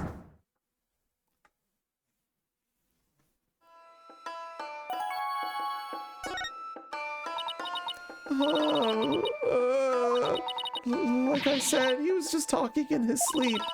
I mean, why else would Papa say something like that? Could you be a little more specific? Before he fainted, he said, "Forgive me, Jinxie. I killed Alderman Cubey." Oh, God. Not a good thing. Uh-oh. He said what? The mayor actually confessed to the crime? But he didn't mean it. He couldn't possibly have known what he was saying. He was probably possessed, or maybe he was in the middle of a nightmare. A nightmare? No, this is a nightmare. This is one statement I wish I'd never heard. What in the world are we going to do now? Return to the basics? That's right. Always believe in your client, no matter what happens. That is a lawyer's greatest and most trusted weapon. Right. Just believe in my client, even if all I can see ahead is darkness and despair. Jinxie, does Prosecutor Blackwell know about your father's confession? I didn't mention it when he was questioning me. I mean, there's no way Papa's the killer. Why would the mayor confess like that? Could he really have been dreaming or simply delirious? Who knows, but I sure feel like I'm in a living nightmare right now. Apollo, what are we going to do about tomorrow's trial? The crime scene was locked tight until Jinxie arrived, and our clients even confessed. Not only that, Jinxie has been accused of planting the yokai evidence. Both the mayor and Jinxie are going to prison if we don't do something. I know. Well, let's see here. Our lack of a third party in the locked room is a major problem.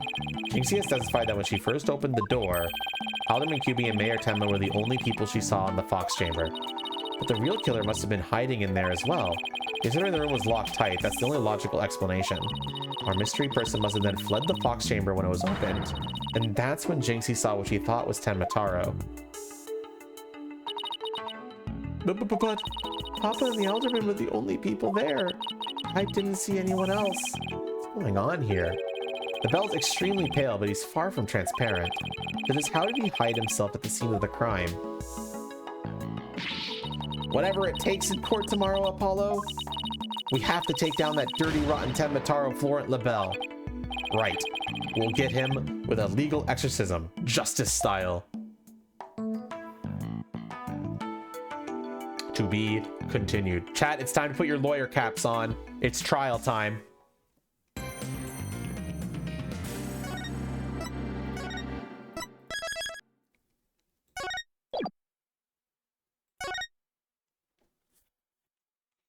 Time for the real objections, correct. Except we gotta take a break because I gotta go to the bathroom. So I will be right back.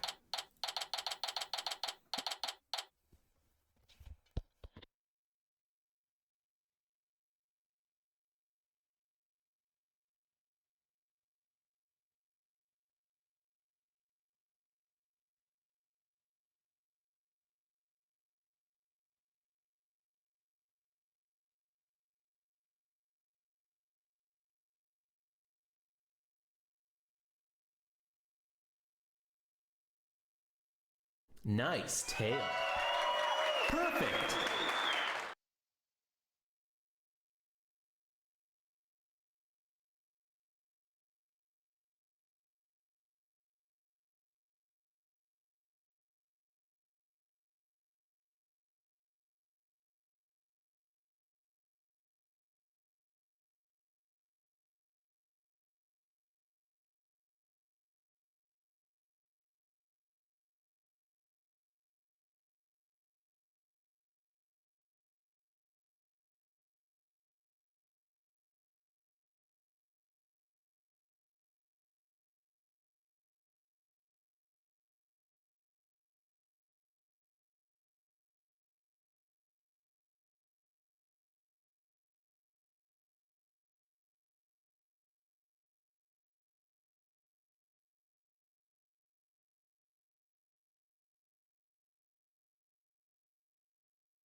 All right, I'm back. And yeah, I was just in the bathroom, storyteller glitch puppet.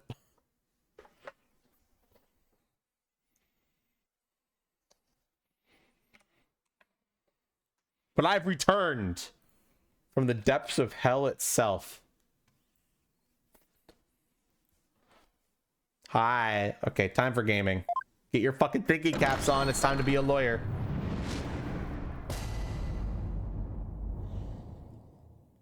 All rise.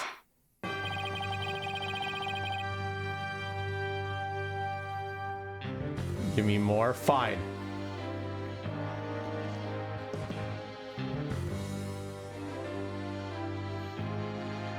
Court is in session for the trial of Dame Tenma. Apollo Justice, defense team leader is ready, Your Honor. Athena Sykes, assistant defender, is ready too, Your Honor. Je suis prêt. As triple as ever, I see, and in French, no less. And the prosecution? Very well then. By the way, I asked Detective Fulbright to provide sturdier shackles today. There will be no more of your funny business this time, Professor Blackwell. Now, your opening statement, if you would. I believe it's standard procedure for the prosecution to handle it. Looks like the judge is really bringing it today. He probably realized how Blackwell played him. That was one mean game of Simon Says. Yeah, His Honor has to fight to defend his honor today. Your baldness.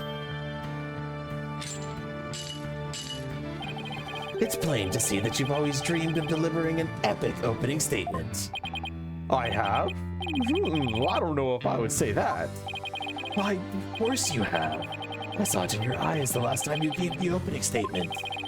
That was the look of one who yearns deeply for the thrill of an epic opening statement. For decades now, you have been watching opening statements from your bench. They were the crown jewels of the court, the one thing you could not possess. The crown jewels of the court? Now, at long last, they are within your grasp. How could you possibly refuse? This fucking guy, man. Blackwell, stop manipulating the judge. So you don't mind if I do it then? I'll make a special exception. Just this once. Here we go again.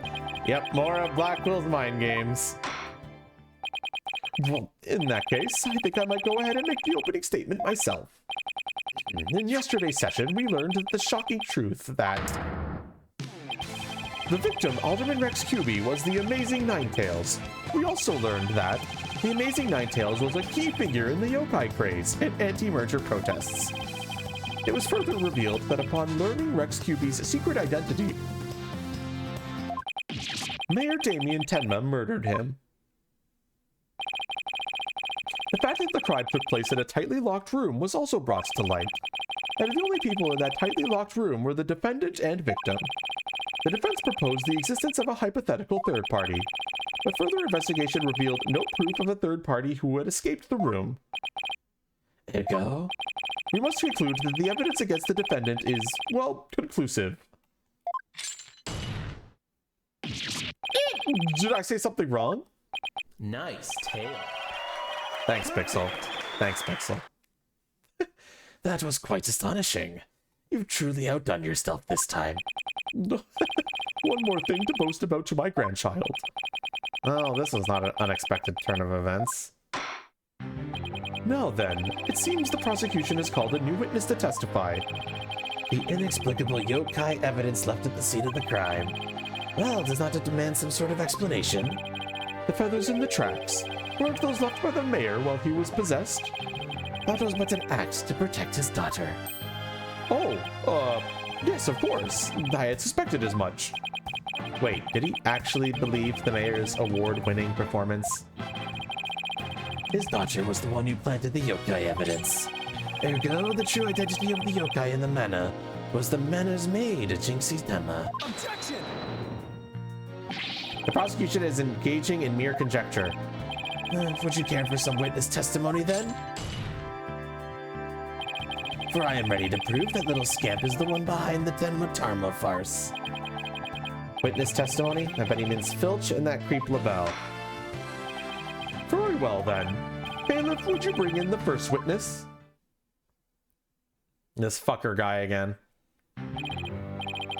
Mr. Filch, you made quite the hasty exit yesterday. See that it doesn't happen again today. I've been known for my hasty retreats since I was a kid. A bit of a trademark of mine. Indeed, you managed to give a total of 5 bailiffs the slip. Like those amateurs could ever nab me.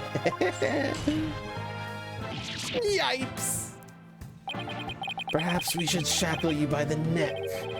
That would keep you in place. Yikes, no, please. I'm liable to rip my own head off until I start running. Your statement, now. Yes, sir. Mr. Blackhead, sir. You may be at a hasty retreat, but there's no escaping Prosecutor Blackwell. Yeah, Blackwell doesn't strike me as the give-up-easy type.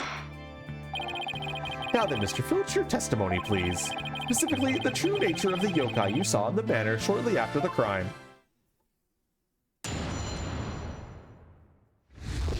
The yokai is Jinxie. Tenmataro's really that little maid girl, ain't no doubt about it. I mean, the Tenmataro I saw was just a little thing about her size. But the little runt had a big old staff. I'd seen it when she came into the foyer. Betcha she stole it from the Forbidden Chamber after stumbling on the crime scene. She was gonna use it to wallop me on account of my fierce reputation, I just know it. So, Tenmataro was short in stature, and that's because it was Miss Jinxie Tenma all along. You betcha. Besides, all the rest of the manor were way taller than her. Feigning height is but an easy thing. But a big ox like the defendant could never pass for short. What if Tenmataro's impersonator was walking on their knees? Or no knee walking, I seen it myself. Then perhaps that yokai really was Miss Tenma after all. All monsters are not but tricks, either of the mind or the cheap parlor variety. You what? I don't think I've heard of that before, Robotic Janitor. So you're saying she created an illusion like one of those magical eye things? Precisely. Human senses are easily deceived. Take the fellow in the cell next to me. Each night he cries and screams about some ghost he thinks he sees. But in truth, it was simply the janitor. Oh, Prosecutor Blackwell just gave up the ghost. Literally. The janitor's deathly complexion and all-white attire are, no doubt, partly to blame. That and the fact that he's constantly mutters about taking vengeance for this or that. That actually sounds like a real ghost to me. The defense may now cross-examine the witness.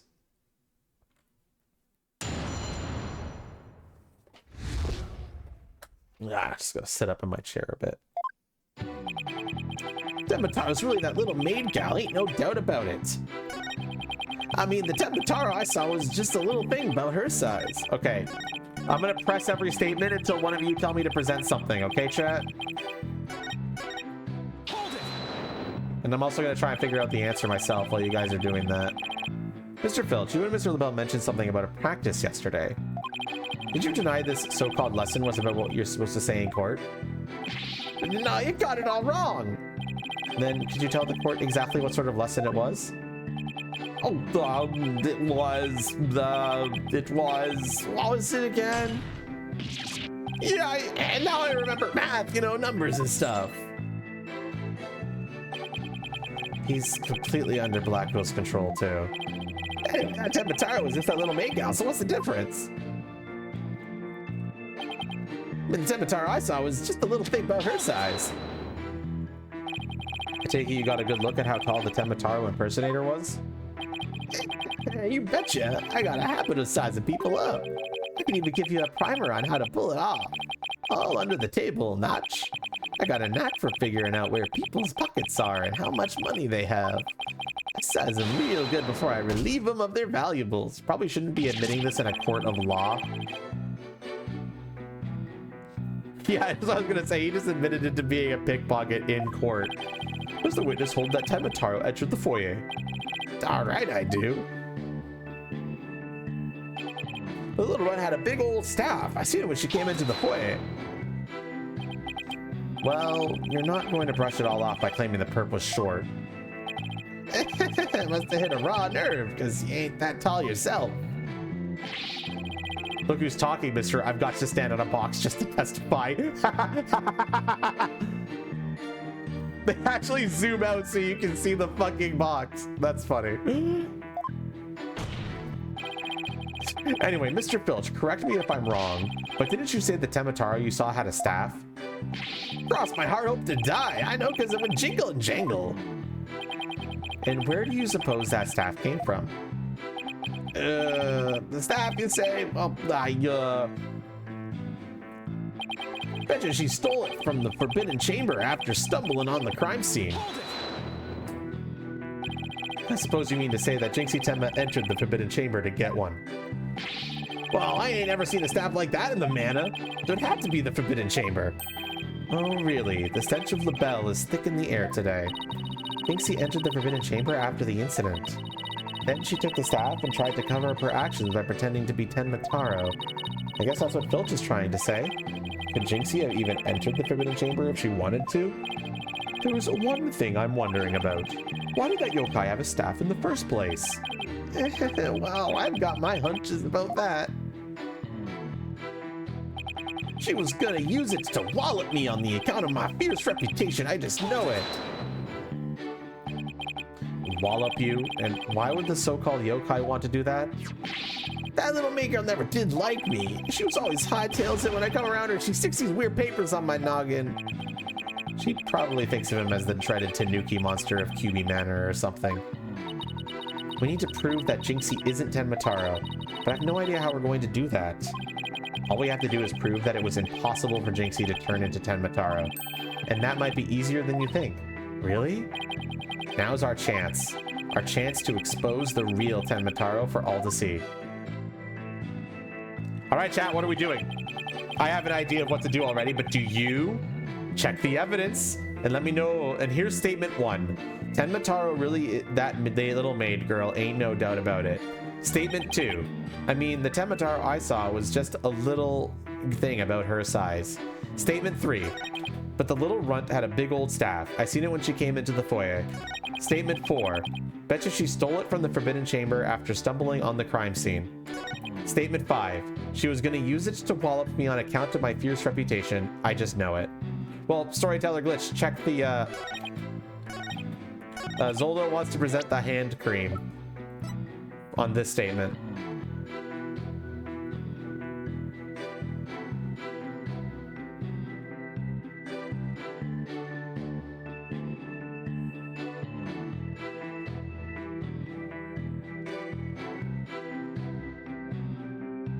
Any other yeses? Remember, you can always check the evidence, and reading the evidence may give you the context you need. You may think you might not need context, but if you read the evidence, you might be able to figure something out. Only one yes is not enough for me to commit. Any other yeses?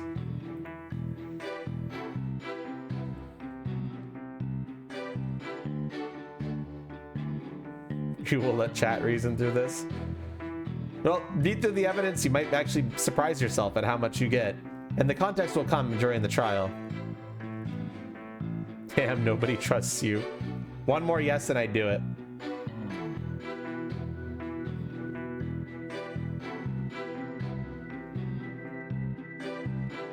Objection! Consider the evidence. There's obviously something wrong with that statement. Your gall knows no bounds. It's shocking, really. What's that supposed to mean? You stand there brazenly objecting to perfectly factual statements. One does not see such shameless behavior that often. Penalty for our shameless attorney. Oh no, looks like Blackwell is turning the judge against me. Alright, that was wrong.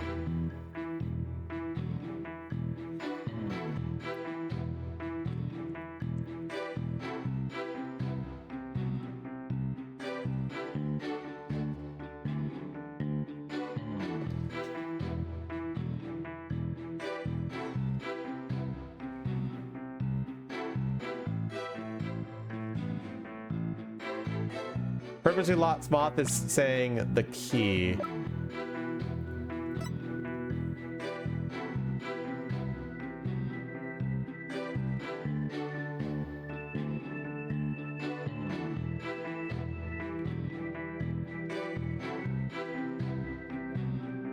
Care to make that official, or are you just thinking purposely?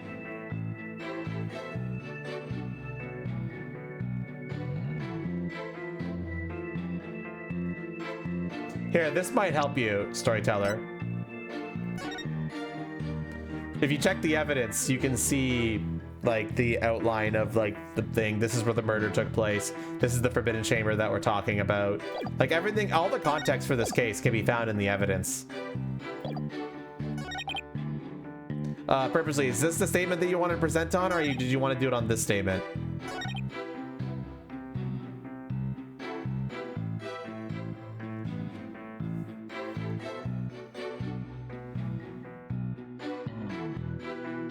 This is the 5th statement right here. This is the 4th statement.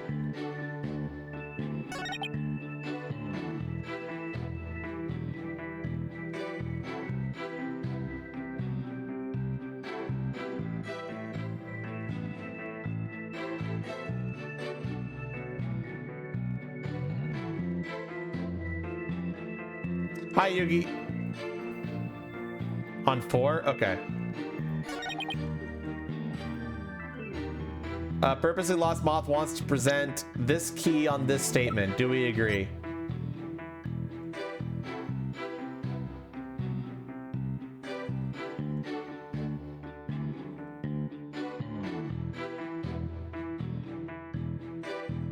Objection!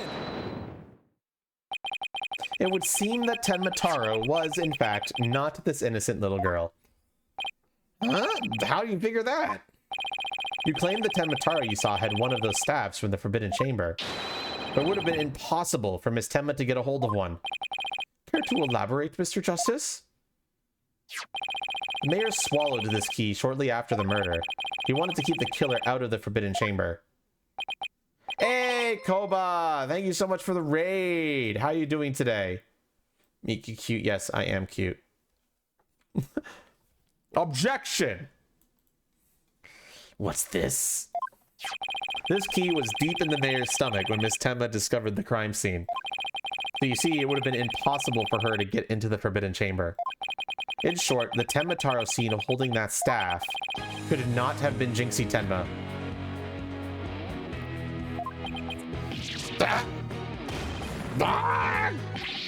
What?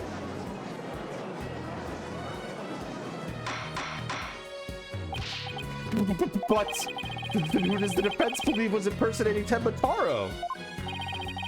Our Tenmataro's impersonator is none other than Maya Tenma's. Such accusations beg evidence. Aside from his ghastly appearance, can you prove he is the yokai we seek? Yes, in fact I can. Very well. Let's see where the defense is going with this. Mr. Justice, please show us proof as to the true identity of the Tenmataro impersonator. What are we presenting, chat? Also, go about how your stream. I saw you were doing Spirit of Justice. You liking Spirit of Justice so far? I found Spirit of Justice to be my favorite of this trilogy. Mainly because its final case is so fucking good. But the puns can be a little much at times.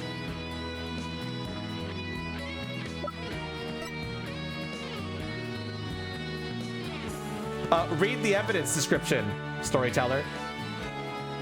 Then you might understand why.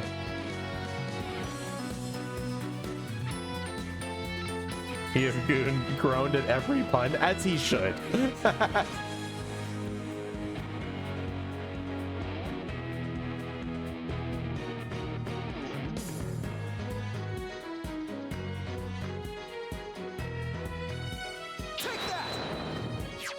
We found this hand cream in the Forbidden Chamber, and we know that whoever was Tenmataro took one of the staves out of there. In short, I believe whoever this hand cream belongs to is the yokai impersonator we're looking for. Mr. Justice, how do you propose to identify the hand cream's owner? I'm glad you asked, Your Honor. The defense requests a fingerprint analysis on this piece of evidence. It might tell us who it belongs to. Interesting. So you expect to find the yokai's prints there? Very well, I hereby call a short recess while we wait for the fingerprint results. No need for that, Your Boldness. We have the prints of everyone at the manor that day. You call us Professor Blackquill? Could anyone be more whipped? Could anyone be more whipped? That's quite the statement. Fulbright, analyze this for Prince. You have 3 minutes. Your wish is my command. Very well then. I guess we'll just wait right here.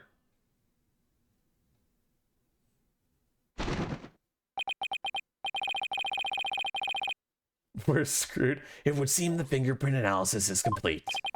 What do the results show? What in the world? They're Florence LaBelle's prints, aren't they?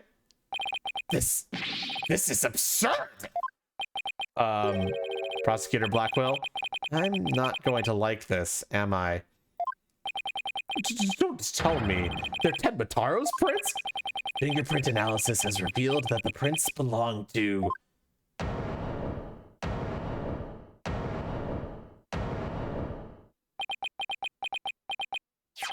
Phineas Filch.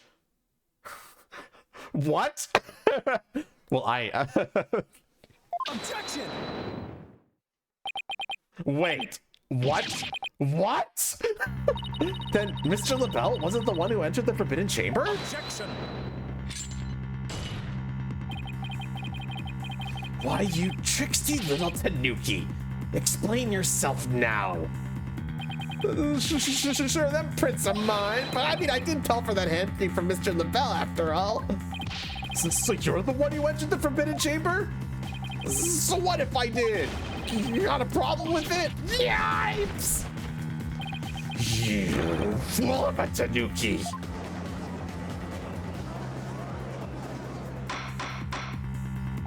Order! Mr. Justice, care to explain what this could mean? Excellent question. The fact that Mr. Filch was in the Forbidden Chamber... Wait a second. Does this mean the Ten Mataro holding that staff was Phineas Filch? Yipes! Another cat out of the bag! Mr. Filch is Ten Mataro?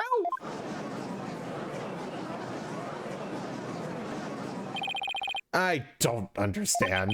Does this mean Mr. Filch is the real killer? The witness will explain himself this instant. Begging your pardon, your honorship, but I was just doing what the alderman told me. He wanted to meet the Benmataro with the village exorcism ritual. Oh, you mean that event at the Nine Tails Vale Festival? So that was you inside the Ten Mataro costume. Yup, and after the event, I went to watch that pro wrestling program. But it bored me to tears on account of the wrestlers being complete jobbers. So he didn't actually watch the entire wrestling match. That's when I looked at the Ten Mataro costume and got a great idea. Nobody can tell it's me while I'm wearing it. And because of them superstitions, no matter what I do, the villagers won't say a word. In other words, you use the superstitions to effectively render yourself invisible. Why did you want to enter the Forbidden Chamber in the first place? So the treasure there! Thought that was my big chance to sneak on in and nab it! Treasure? Only that is the greatest get-rich-quick skits in the universe! Grandmammy told me all about it! An amazing treasure in there! He went in there not knowing his grandfather had already pilfered it. Guess that's one tale that didn't get passed down from grandpappy to grandson. Wait, how exactly did you get into the Forbidden Chamber? There was a meeting in the Fox Chamber that day. Plus, the mayor swallowed the only key that could open the Forbidden Chamber's door. You couldn't have possibly gotten in. I took through the air vent in the foyer. The vent's left in the alderman's picture. I went in and made a nice little hole. Used that to get into the air duct, at least the Forbidden Chamber I did. You... what? But that's how even but how is that even possible? Wait a sec. Remember that air vent in the Forbidden Chamber? So Mr. Filch found a way to get into that air duct. And that's how he got from the foyer vent to the Forbidden Chamber vent? So Ten Mataro was nothing more than a cat burglar, or rather a tanuki burglar. And we're back to being without anyone to charge for Alderman's murder. Looks like our so-called yokai is nothing more than one big troublemaker. Tell me, Mr. Filch, what did you do after fleeing the foyer? I got out of that costume right quick. Would have just caused trouble at that point. And where is that costume now? heck if I know? And it ain't my fault if you never find it. The police searched every nook and cranny. No yokai costume was left in that manor. What if it was tossed outside the manor? Ah. No way. But maybe, just maybe. The defense seems to hit upon an idea. Well, go on, Mr. Justice. Okay, here's what I think. Mr. Filch, did you get rid of the costume here?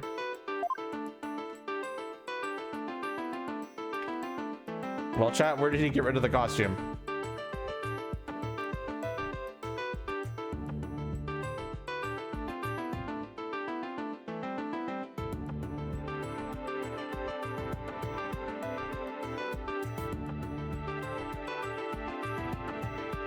JP is saying the window.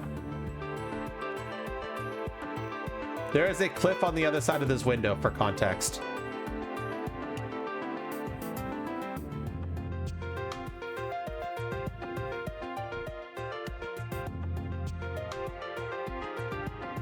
That's 3 people who say window. Did you toss it out the window? Because that would certainly explain why it didn't turn up inside the manor. You think I tossed it out the window? That costume cost me a pretty penny. Why would I do something like that? I can think of a few reasons. Any bright ideas, Apollo? Well, assuming the costume really was tossed out from the window, then the next question would be, what happened to it after that? And if I'm right, I might have just the thing to prove what happened to the costume. Phineas Filch. I have just the evidence for you. You do? This evidence proves you got rid of your Tenmataro costume through the window.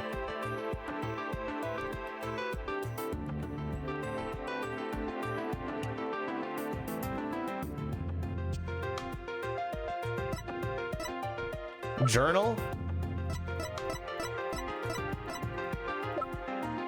Oh, you mean this?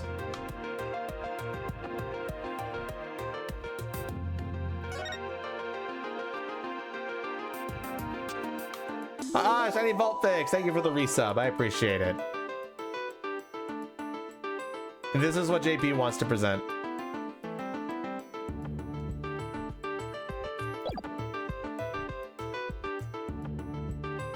I see 3 yeses.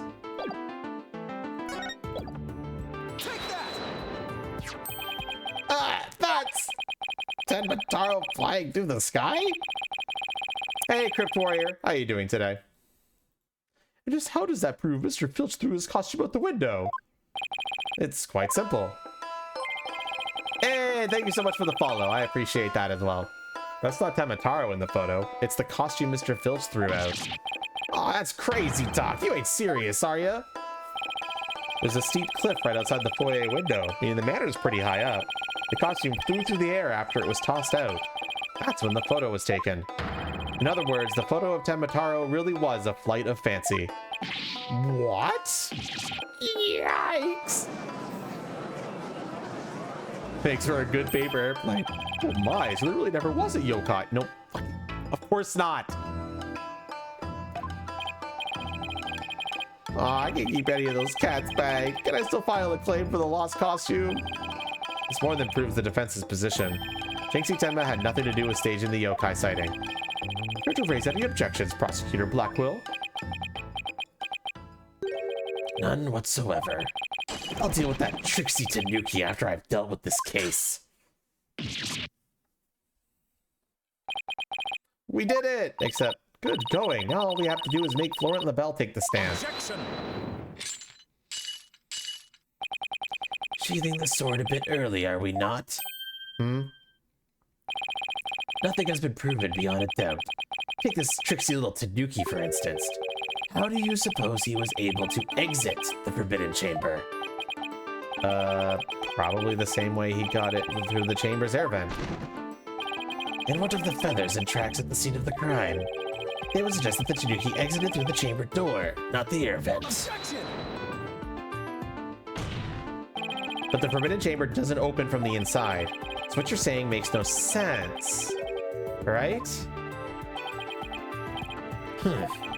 Someone on the outside opened the door for you. Isn't that right? Yep, that's right, Mr. Blackjack. The door suddenly sprung right open. Sprung right open? Who was on the other side? Didn't get a good look on account of the sudden glare. Like how the reflection from my head blinds fellow moviegoers entering from the dark. What?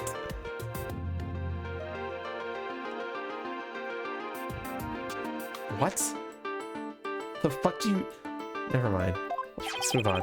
That's when I snatched that staff and made my daring escape. Then the little maid gal spotted me as I hightailed it down the hall. That means the Forbidden Chamber wasn't open until after the crime was discovered. But wait, we still don't know who opened it. Maybe there really was a third person in the Fox Chamber. Objection. Well, you little tanuki. When the Forbidden Chamber opened, did you see the accused passed out there? Nope, the only one there was the alderman, and he was dead as a doornail. The accused wasn't there. What do you suppose he was up to? Uh-oh. I don't like where this is going. Oh, don't tell me! Plainly, the one who could have opened the Forbidden Chamber was the accused Damon Tenma. Ah!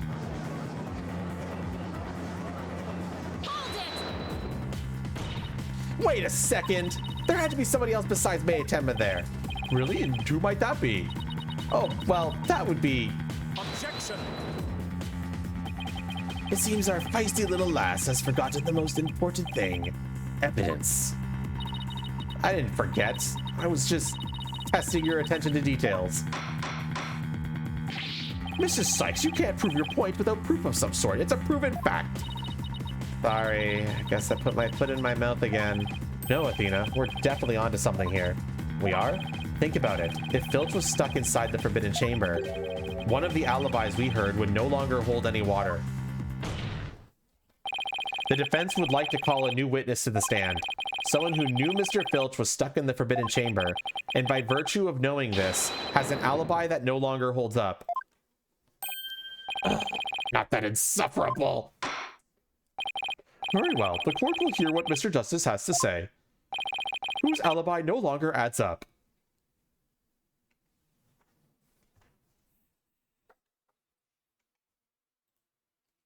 Chat, you can check profiles, don't forget that. I have put all the profiles in as well.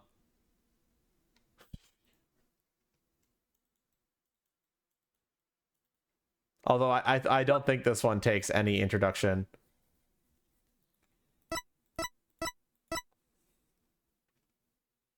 Phoenix Rot! Let your chat play its turn. Yep, the chat's playing, Yugi. And you can check all the evidence there. Although if you know the answers, don't spoil it for the people who haven't played this game before. Take that. There's like a little link on the screen that shows all the evidence and such. And you can also go to our website to check it as well. Right here. Why, that's the defendant's aide, Florence LaBelle. Didn't she claim to be in the foyer at the time of the crime? True, but in his alibi, he also claimed Mr. Filch was in the foyer too. However, as we all know now, Mr. Filch was not there with Mr. LaBelle at that time. In short, Mr. LaBelle's alibi has disappeared.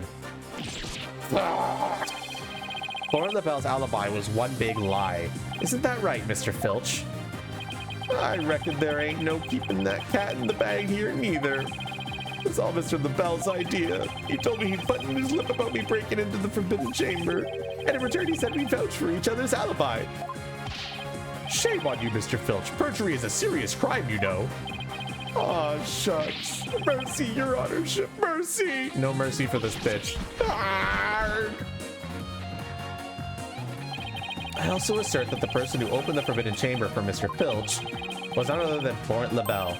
After all, his alibi has just been proven to be a complete fabrication. I see. We will take a 20-minute recess, after which time we will see what Mr. LaBelle has to say for himself. Yes, we're finally going to drag that slippery snake onto the stand. In the meantime, the prosecution will question Mr. LaBelle about these new allegations.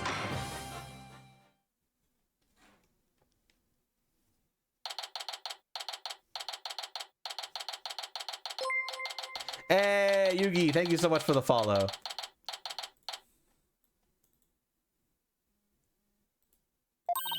We did it, Apollo!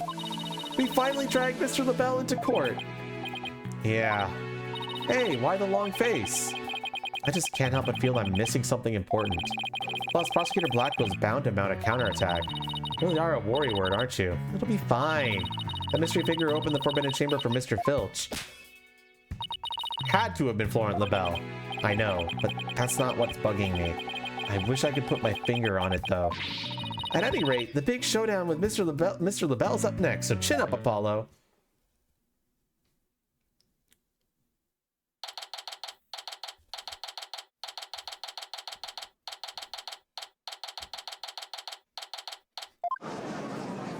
Why is his hair green now? Fuck off, man. Court is back in session. Our next witness is... Yes, I'm acting on behalf of the mayor in this very important matter. It seems the witness is predisposed at the moment. Ha ha ha! Surely you jest. I will hold you to your promise, remember that. Oh, my deepest apologies. This is Florence LaBelle, personal aide to Mayor Tenma. Or should I say, the accused. Ouch, like the poor mayor hasn't suffered enough. Well, what business do you have with me? I'm a very busy man. Let's make this as brief as possible. Your baldness. Ah, right. Mr. Fitch's testimony has revealed a hole in your alibi. And for this reason, you are suspected of having some sort of connection with the case at hand. To think I'd be associated with this entirely lurid affair. Well, I'm not, so may I go now? I have very important matters to attend to. I don't think so, Mr. LaBelle. Do you realize what a serious crime you've committed?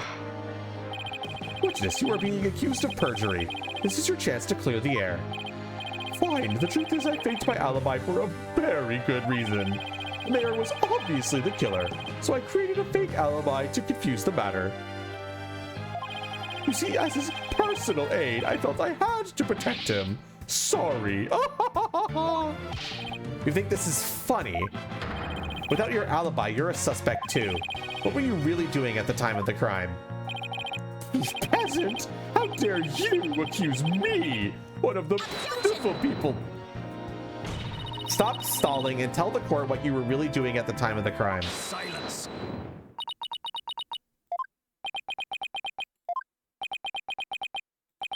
Enough jabbering. Swords have been drawn. The time for talk has passed. Swords? What swords? This is a duel to the death. The fate of the accused rests in our hands. Begone, ye of cowardly hearts. The battlefield hath no place for ye. Again? Oh my! Spare me, please!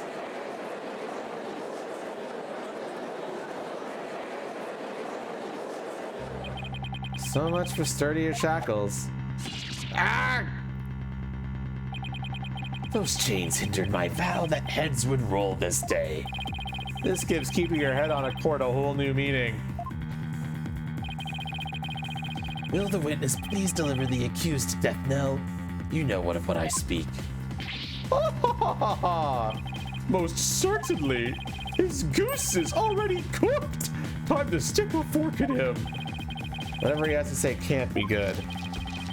As I told Prosecutor Blackwell during the recess, I rushed right over to the box chamber when I heard little Jinxie scream.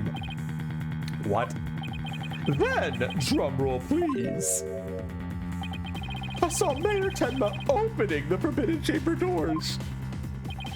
But there you have it. The mystery man who opened the chamber door, as witnessed by one Phineas Filch. It was the accused. There was never any third party. Did I name Fox Chamber? No, this whole thing is about Nine-Tailed Fox stuff, like yokai stuff, shiny Vulpix. It's not me. Oh, and that's not all. I heard something quite startling there at the scene of the crime. Startling sounds bad. The mayor, who was barely conscious, muttered this. "Forgive me, Jinxie. I killed the alderman." That's right, the mayor actually confessed to the murder right then and there. Shit. He confessed?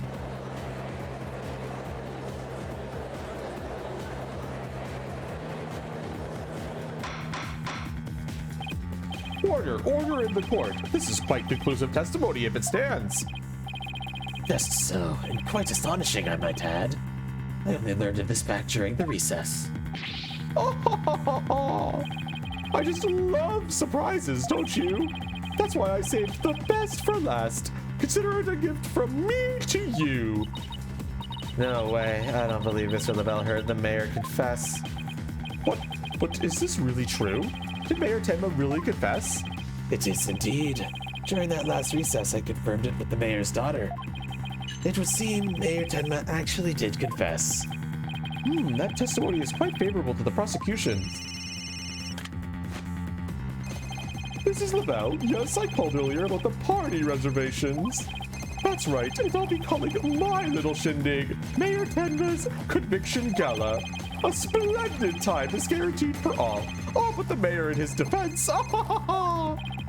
Well, as it seems, our witness is a very busy man. Let's get right to his testimony.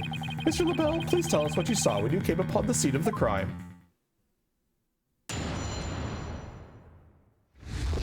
No, he doesn't actually have a sword. He just pretends he does. He's just an edgelord, dude. He's...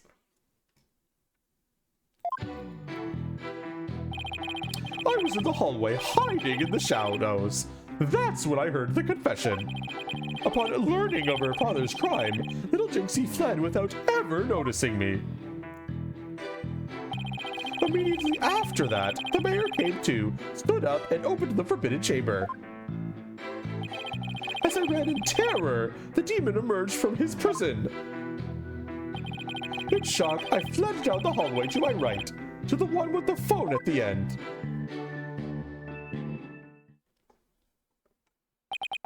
I must say, this is a shocking revelation.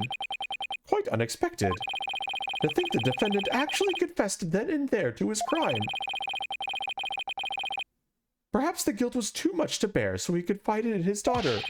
You do realize you should never have not have withheld such crucial testimony from the court. Once again, sorry. It's just I feared being accused if I mentioned upon that most unpleasant scene. Why did the mayor's confession have to be brought up by this guy? He better do something before the judge declares the mayor guilty. As a death row inmate once told me in years gone by, there is a time to fight, and a time to yield, a time to live, and a time to die. He's laying it on real thick right now. The defense may now cross-examine the witness. All right, Chop. What are we doing? What are we doing, gamers? Press everything, can do.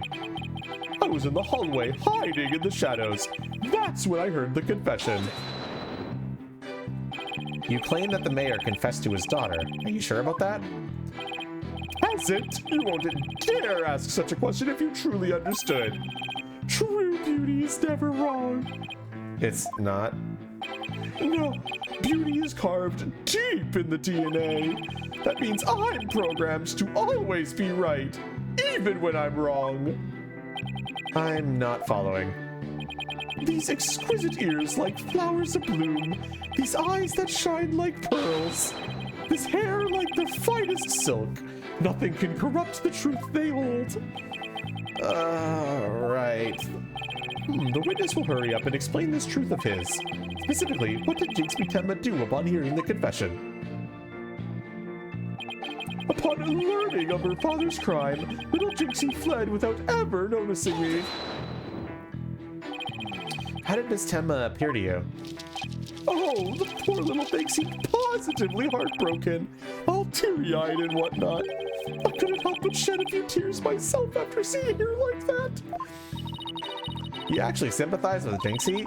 Seems like an overly human emotion for him. Yeah, because he's the only real monster we've seen so far, in looks and in character. The next thing I did was check my face in the mirror. Checked your face? Why? To behold the beauty that is my sadness. Why else? Apollo, I'm sorry to lose all faith in humanity. I know the feeling, but hang in there. At least keep faith in our client. Let's keep this moving, shall we? So what happened next? Immediately after that, the mayor came to, stood up, and opened the forbidden chamber. He opened the forbidden chamber? But why would he do that? Who knows? Maybe he wanted to free the demon Tenmataro. Objection! The courtroom is no place for fairy tales. Remember, you are under oath. Hello, LaBelle speaking. Yes, I will certainly explore the matter. Toodles! Now, where were we again? You were going to tell us the real reason why the mayor opened the forbidden chamber. Oh, yes, of course. Hello, this is LaBelle. Good one, sir. You're an absolute riot. Okay, bye. You were saying? Never mind. This is a waste of time. He's just going to tell more lies. The witness will focus on his testimony, not his phone calls. Now tell the court what you did after you saw the mayor open the forbidden chamber. Well, after that... As I ran in terror, the demon emerged from his prison. What was Mr. Filch like at the time? He was shouting, I can't see! I can't see! It's the curse of Tenmataro! Then he took off running like a madman! He must have been blinded by the sudden light flooding in. Wrong. What? He set eyes upon me, and was thus blinded by my radiant beauty!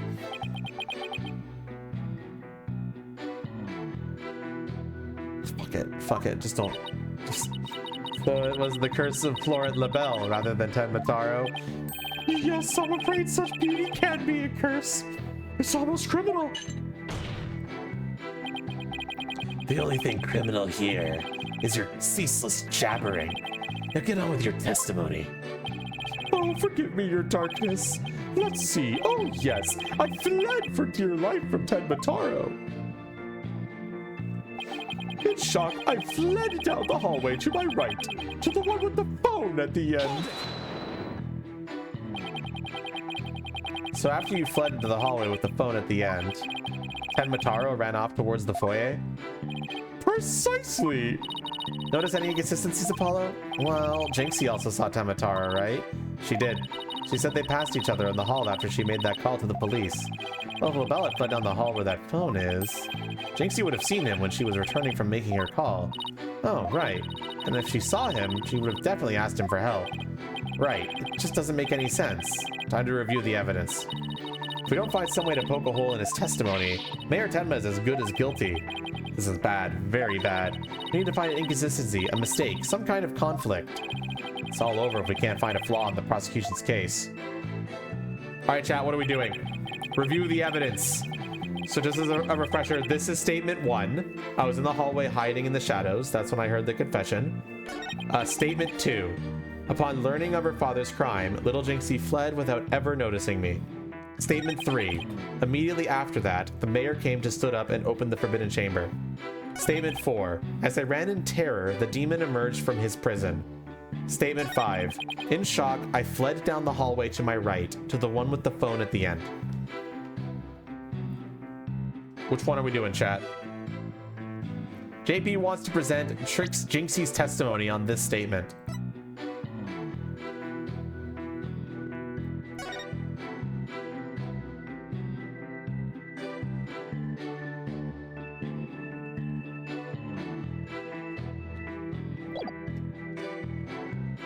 Objection!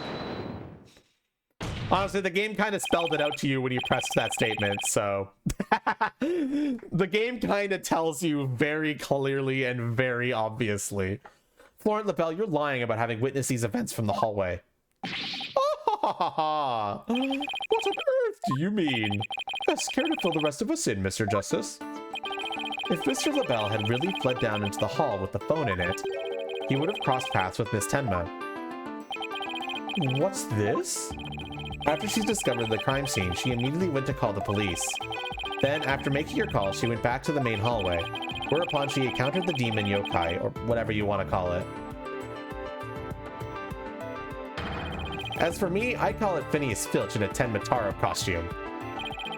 The encounter happened right here where the hallways meet.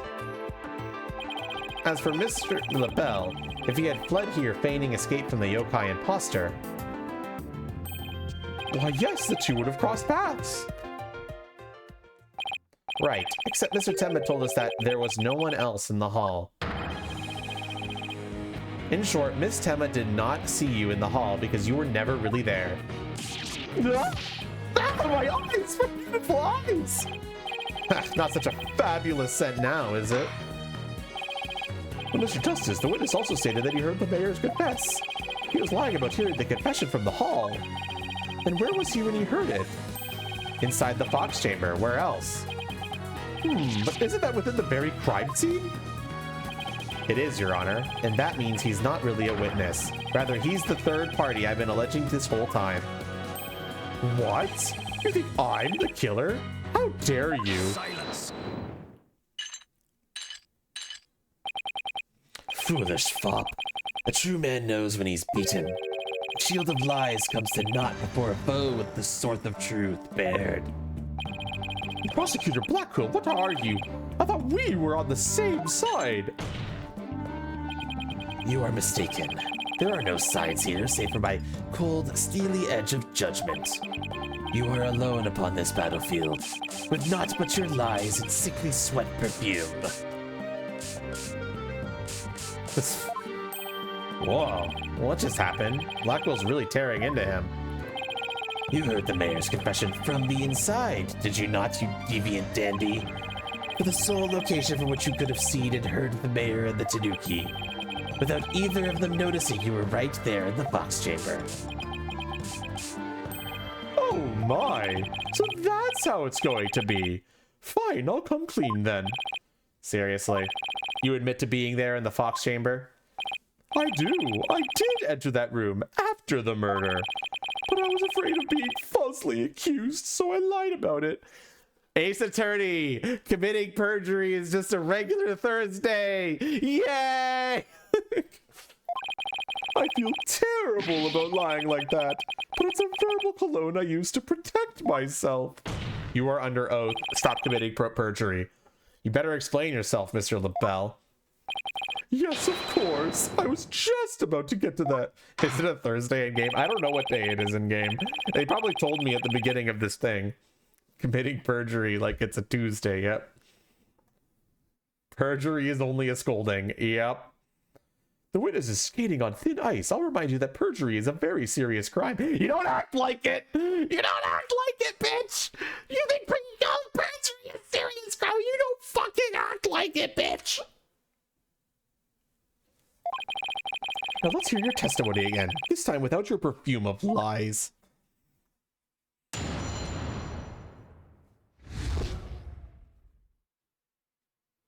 It's been a murder crime. I know, right, Pixel? I did enter the Fox Chamber after the murder, but I didn't enter until after Jinxie had heard the confession and left. I heard the mayor groan and hid behind the folding scene there. What I saw there upon close, it was absolutely horrifying. So you see, I was there, but merely watching from behind the screen. From behind the screen? Why, yes, I believe you wouldn't be spotted if you were there. Just so, he could see everything without being spotted by the victim or that Tanuki Filch. Suffice to say, he was a mere witness to the events, rather than an actual third party. This guy's as slippery as an eel. Apollo, you think he's telling the truth? Well, he was in the Fox Chamber, so at least that much must be true. The defense may cross-examine our slightly voyeuristic witness. Perjury drinking game, only you die of drowning. I know, right? Alright, chat, what are we doing? I did enter the Fox Chamber after the murder. Why in the world would you enter that grisly crime scene? Why? Because I was worried sick. Mayor Tenma's suit. It what? It was designed personally by me. I was worried my work of art might get blood on it. This man clearly has his priorities in order. Okay, let's get this over with, shall we? Now, where was I? Oh, yes, so I entered the Fox Chamber, almost without thinking. But I didn't enter until after Jinxie heard the confession and left. Why didn't you enter right away? I'd ruin my designer shoes. Your shoes? Even now, just thinking about getting blood on my fabulous footwear. It sends chills down my spine. That's why I hesitated. That's terrible. A man was dying and another injured and you were worried about your shoes? Silence. Need I remind you, this is a court of law. We are not teaching morality here. We have schools of etiquette and the like for such trivial pursuits. Yeah. Now you listen to me, you deceptive dandy. Get to the point and be quick about it. Yes, well, I was there in the Fox Chamber, but I heard the mayor groan and hid behind the folding screen there. Wait a second, why did you hide yourself? Oh my, so you do understand. I do. By hiding, I was concealing my fabulous beauty, which, for the sake of the universe, is something I should never ever do. That's what you were thinking, right? I'm sensing a black hole of egocentricity forming around the witness stand. Oh shit, he's got egocentralism, chat! Watch out for his bombs, it's gonna take all of his items!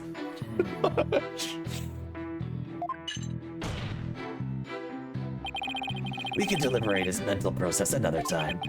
Get on with the testimony, now. Well, regarding the murder scene, what I saw there up close, it was absolutely horrifying. Could you describe the crime scene in a bit more detail?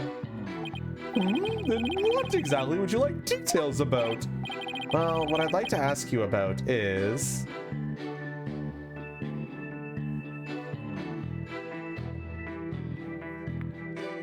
What are we asking about, chat? JP says the feathers and tracks. Stevich is also saying the feathers and tracks. Pixel also says the feathers.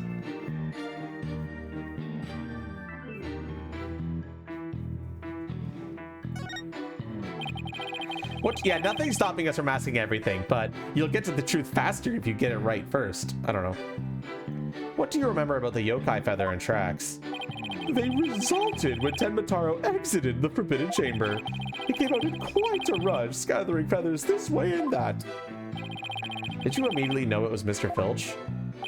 I did, and that's why I suggested we cook up our alibis together. And how did those practice sessions go? They were nearly the death of me. Filchy has to be the worst student ever. He really doesn't think he's done anything wrong, does he? Well, Mr. Justice, do you consider his statement to be of any importance? Is it important? Anything important there, Chad, or should we try one of the other questions?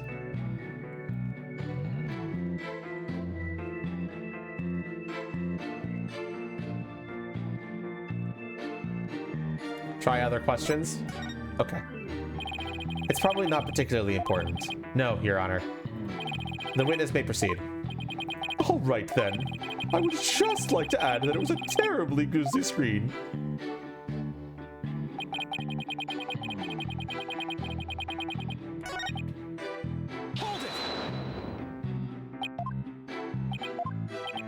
All right, what else? What are we asking about now? The Forbidden Chamber or the murder weapon?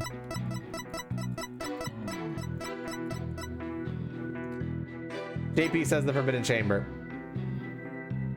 Top to bottom? Okay. Could you please describe the Forbidden Chamber at the time? It was shut tight until the mayor opened it. He's really trying to stress that it was the mayor who opened the Forbidden Chamber. That big liar, he opened it himself. Oh, if looks could kill, LaBelle would be toast. Well, Mr. Justice, do you consider his statement to be of any importance? Is it important? Anything important there, chat?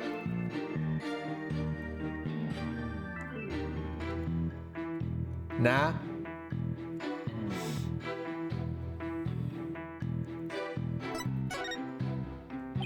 It's probably not particularly important.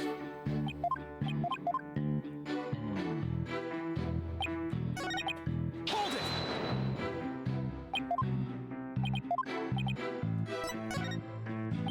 Could you describe the state of the weapons that had been used at the scene? The spear had been thrust all the way through Alderman QB. Then there was that statue the Alderman used to bludgeon Mayor Tenma. That incredibly inspiring symbol had fallen to the floor. Oh, right, the statue. But why would he find it inspiring? What exactly did you find the statue inspiring? Well, when I saw that statue, I felt as if the merger had been realized. It was like a celebration of union between town and village, an inspiring symbol of goodwill. A broken statue next to a bloody corpse. Real inspiring. Well, Mr. Justice, do you consider his statement to be of any importance? Is it important?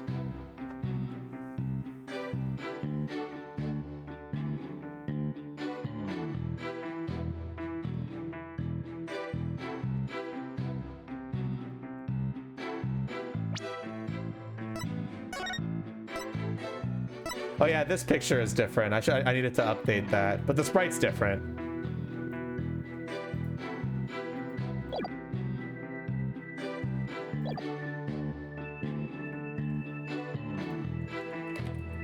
Look, it's not my fault they decided to update this evidence 20 fucking times.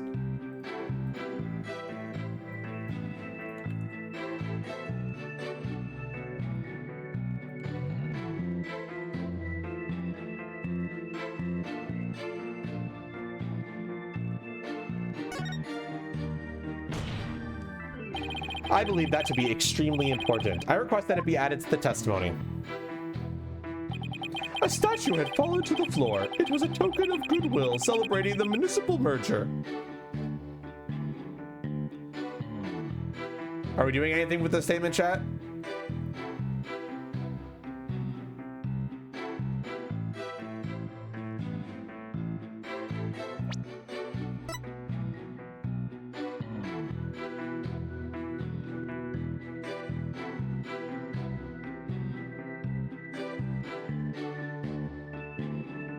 Objection! Your lies have finally betrayed you, Mr. LaBelle. What possibly could you mean? You said this statue was like a celebration of union between town and village. Isn't that correct? It is indeed, but what of it? The two yokai are joining hands in goodwill, as if they were celebrating the municipal merger. Something the matter? So, how did you really know that this statue was meant to be a symbol of goodwill again? What? Justice Dono, explain yourself and make it quick. This statue was meant to symbolize the goodwill in its original form, but that was the secret. A secret? Whatever do you mean? What I mean is that it broke when someone used it to strike Mayor Tenma on the head. What's left clearly makes it look like the two yokai are battling it out. The statue's secret and its true form were lost inside that locked room. For Miss Tenma is the only living soul who should know what it once looked like. But Mr. LaBelle, where could you have possibly seen the statue in its original form? What do you mean, where? The only possible answer is this. You saw the statue in its original form, right there in the room where the alderman was murdered before it was broken. How dare you! Mr. Justice, are you accusing this witness of some sort of crime? Yes. Yes, I am. Florence LaBelle, I accuse you of the murder of Alderman Rex QB.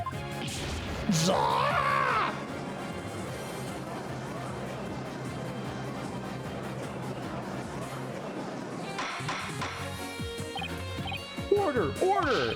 Well, Mr. LaBelle, you've been accused of murder. Do you have anything to say in your defense? How could you possibly accuse me, the embodiment of beauty? Way to go, Apollo. This is the conclusive evidence we needed. Magnifico. We've got you now. We know you killed Ironman. Now admit it. Silence. Aw, he silenced our music. Enough of your silly games, Justice Donna. This prancing peacock could not possibly be the killer. Objection. What are you talking about? His alibi has already crumbled to dust. And I just proved that he was in the Fox chamber while it was still locked tight. Silence. Why could he have not seen the statue in its true form before the murder? After all, he was close friends with the alderman. Ergo. Yes, that's right. I clearly remember it now. Alderman QB told me about it. About what the statue actually looked like. I mean, he was a good friend of mine. Objection! Yeah, right. He wouldn't show you a secret gift just like that. Silence. Moreover, it has already been proven that he was not present at the scene of the crime. It has?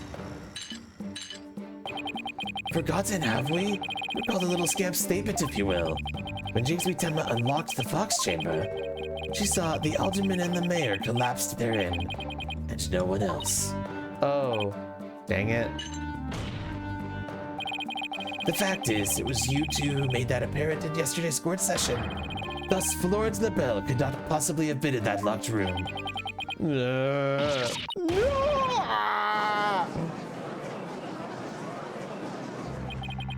I just don't get it.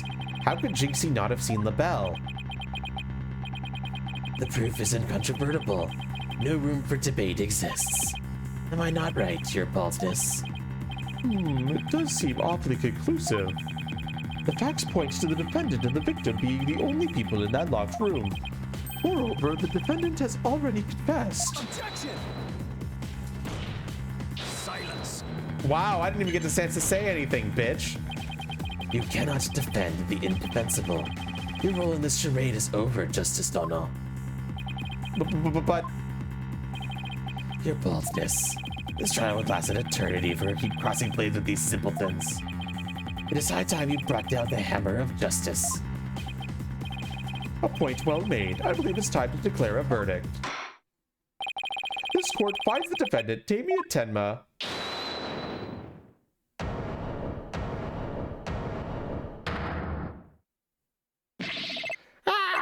It would seem that my time is at hand! Mayor Tenma. Counselor, there is a matter which I must testify. I recall it now only for your good graces. Counselor? Oh, right, he must be me. Has he finally remembered what happened before that blow to his head? Bailiff, don't just stand there, seize him.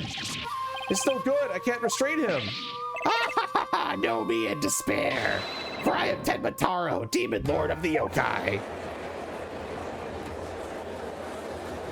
We have a testimony from his daughter, Shiny Vulpix. Mr. Justice, do something. Since when am I responsible for court security? Apollo, this is our chance. We might get some new information out of him. Your Honor, seeing as our client has something new to say, I believe due process demands that we hear him out, even if he is a yokai. When you put it that way. Still, I believe testimony by a yokai is unprecedented in the legal world. Unprecedented in absurdity, more like. No, but no, Jinxie did say that. The prosecution said that they confirmed it with Jinxie. All right, then, Mr. Damon Tenma, or should I say Mr. Tenmatara, your testimony, please. I shall now speak of recollections most real, courtesy of my host, Damien Tenma. Hear these words, mortals, for hear them but once you shall. Ha ha ha ha! The ruler of demonkind. Barely conscious was Damon there amid the darkness. Suddenly, two yokai did appear. On one side, I, Tenmataro, ruler of demonkind, and on the other, my mortal enemy, the nine-tailed fox.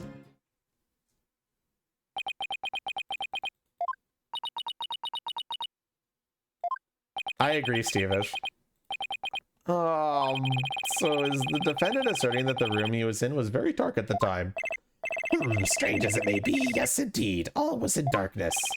And the part about Tenmataro and the nine-tailed fox being there? Yes, that too.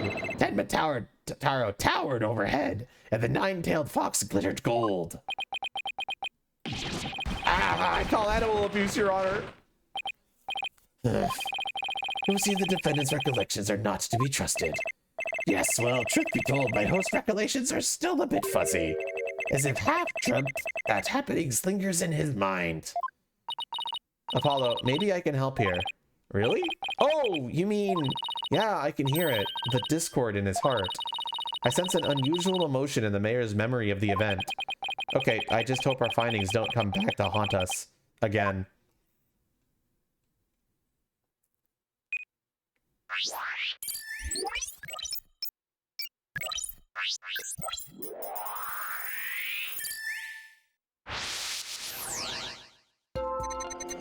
Barely conscious was Damon there, amid the darkness. Remember, for anyone who's new to this mechanic, we are looking for emotions that are unnatural or unusual based on what he's saying.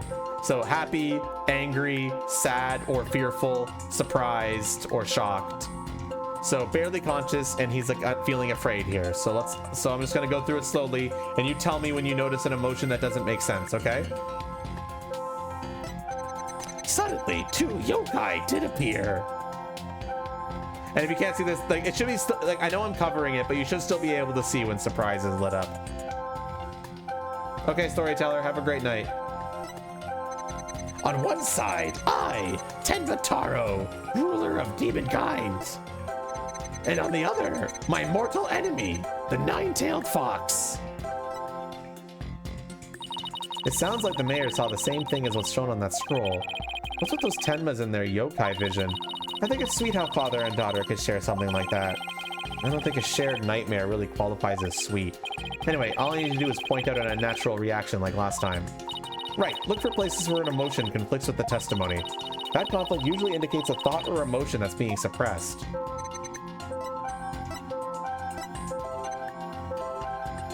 Right now, Hanatoro is saying this emotion on this statement. Oops, I pressed the wrong button, sorry.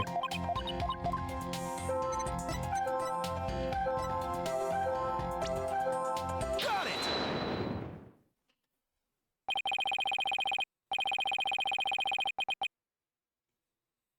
When the nine-tailed fox appeared, you not only experienced shock and sadness, but also something like joy as well.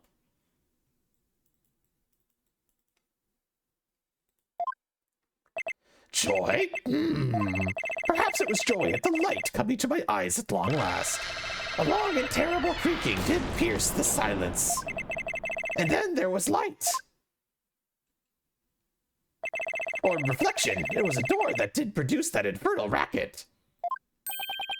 Creaking door? Oh, you must be talking about the Forbidden Chamber door. It does make a lot of noise. So this means the Forbidden Chamber really was opened. But what about the sudden light he described? I think I know. He mentioned darkness and Tenmataro towering overhead. Maybe the mayor wasn't in the Fox Chamber at the time of the crime. Mr. Mayor, did the darkness that you were in happen to be here?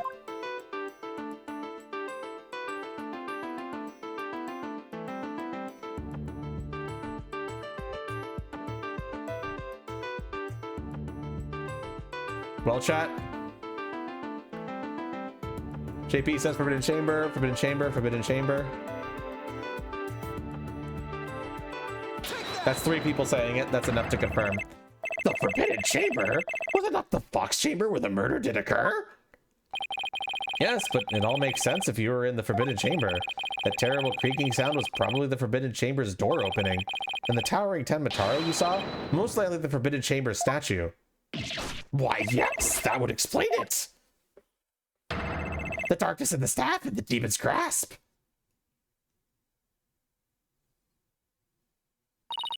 But even if all that's true, then what about the nine-tailed fox? Maybe he was seeing things, just like Jinxie and her imaginary yokai? Fantastico, Apollo, it's entirely possible. In a groggy, dreamlike state, people can misremember things and events. Misremember, you say? Let me think. I do believe I remember now. That was not the nine-tailed fox. It was the amazing Ninetales. What? The amazing Ninetales? At first, this is but a dream, I thought. Now, however, most clearly do I recall it. It was the amazing Ninetales who did open the forbidden chamber door.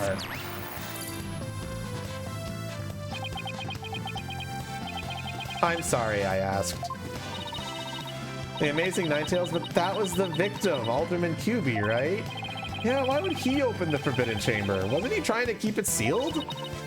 Never mind that. This is completely new information. Let me enter it in and run an update. Barely conscious was Damien there in the forbidden chamber. Amid the darkness, a mighty statue of Tenmataro loomed overhead. Suddenly, the door did open, and a shaft of light did pierce the gloom. The amazing Ninetales had come to the rescue.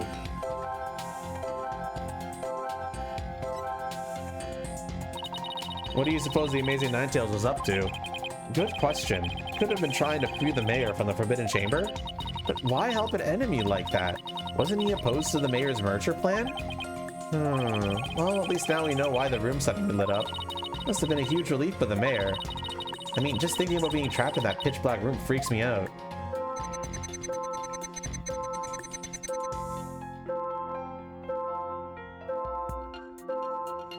So what are we doing, chat?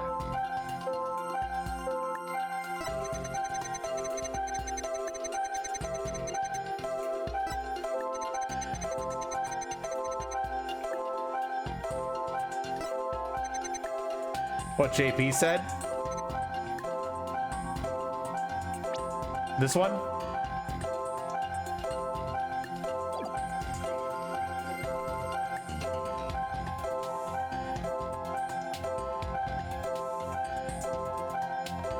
Are we confirming it?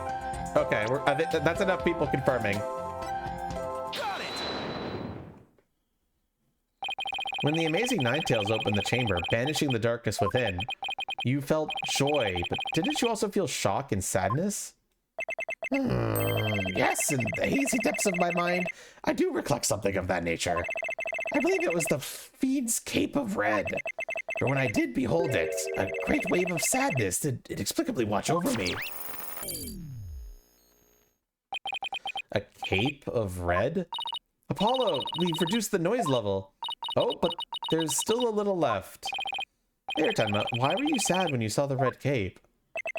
Why indeed? What could this mean? I guess his memory is still a little spotty. I know, because his latest recollection contradicts the evidence. Yeah, it's one of those contradictions that slaps you right across the face. Something this obvious could arise when someone is trying to force a fuzzy memory into a definitive shape. Apollo, I know what you have to do. You need to present evidence that contradicts the image you see. Oh, so it's basically the same as the usual cross-examination process. Okay, time to review the evidence. Look out, contradiction. Here comes justice. Barely conscious was Damien there in the forbidden chamber. Amid the darkness, a mighty statue of Tenma Taro loomed overhead. Suddenly, the door did open, and a shaft of light did pierce the gloom. The amazing Ninetales had come to the rescue. All right, chat, what are we doing here? We're presenting evidence that contradicts the picture on screen. So the picture is this statue, and this.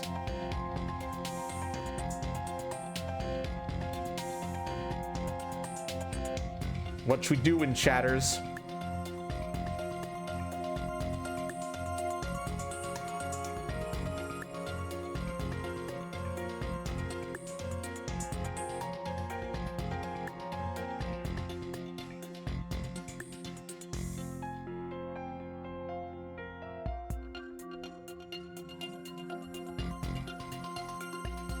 And JP is saying to present this.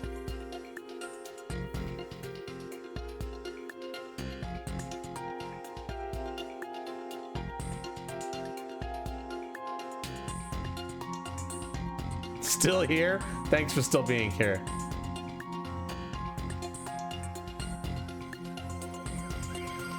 It's my thing. Objection! Enough people saying yes. You said the Amazing Ninetales' cape was red. Are you sure about that? Yes, well, I do believe it was a red cape I saw, but... Mayor Tenma, does this cape look red to you? Oh, that certainly does not look red, not even a scarlet or crimson either. Nevertheless, upon my liberation, something red did fill my as yet hazy field of view. And I thought to myself, the Amazing Ninetales is arrayed in a cape of red. So you mistook that red something for his cape, huh? Apparently so, and remembering it now brings great sadness upon me. The red something probably wasn't a cape after all. Maybe that great sadness he mentioned is what's being interfering with his memory. Well, he would have seen the fox chamber behind the Amazing Ninetales. What red object could he have seen there that would have been that shocking? I know! Could it have been... Mr. Mayor, was the red thing you saw this?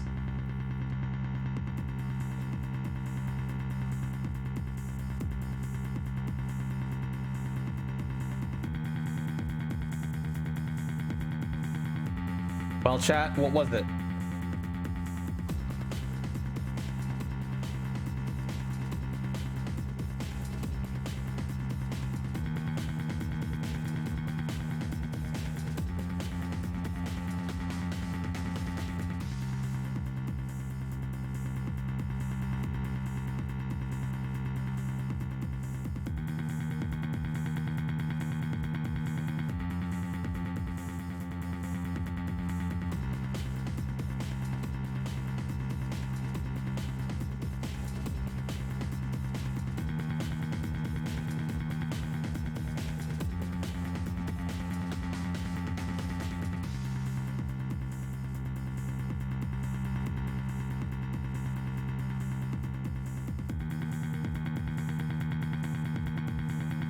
Hell yeah, Abundance. Hopefully it does.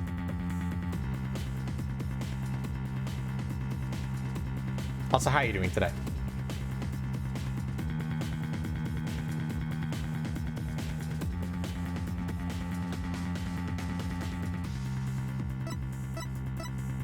JP wants to present the statue. For reasons stated above, I'm hoping that works out for you, bro.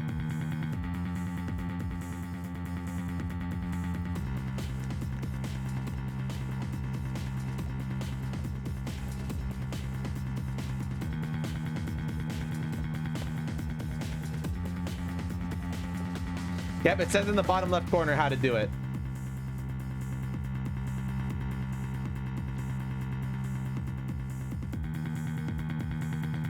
Accord is now wanting to present the crime photo.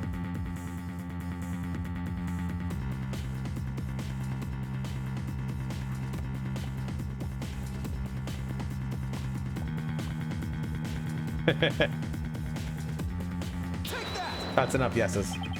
Something red that could produce a deep sadness. Could it be, Mr. Tenma, that what you saw was the alderman's blood? Blood? What? Yes, it was blood.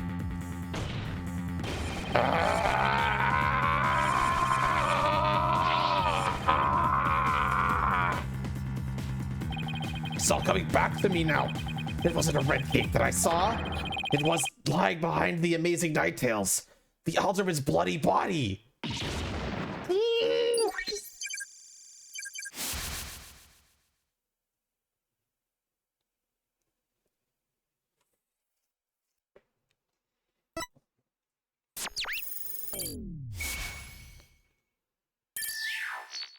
Bye-bye.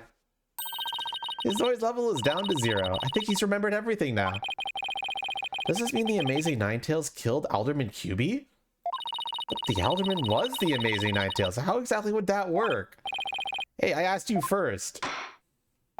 Well, Mr. Justice, sure know how to make a complicated matter even more complicated. True, but at the time of the crime, our client was in the Forbidden Chamber. Whatever. Silence. Don't you think this is strange? Little Scamp has already confirmed her father to be in the Fox Chamber, but she said not to go see the amazing Ninetales there. You just had to bring that up, didn't you? Jinxie didn't see LaBelle there either. It's so weird. Who really was in that room then? Would the defense care to share any theories with the court? Can you explain the inconsistency between the defendant's testimony and his daughter's?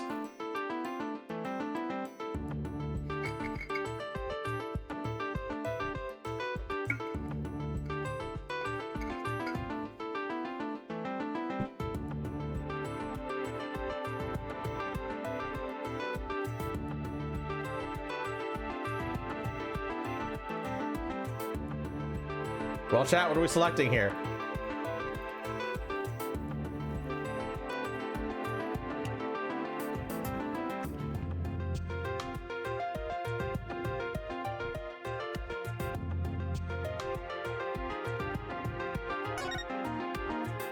Yes, well, of course, I can explain it.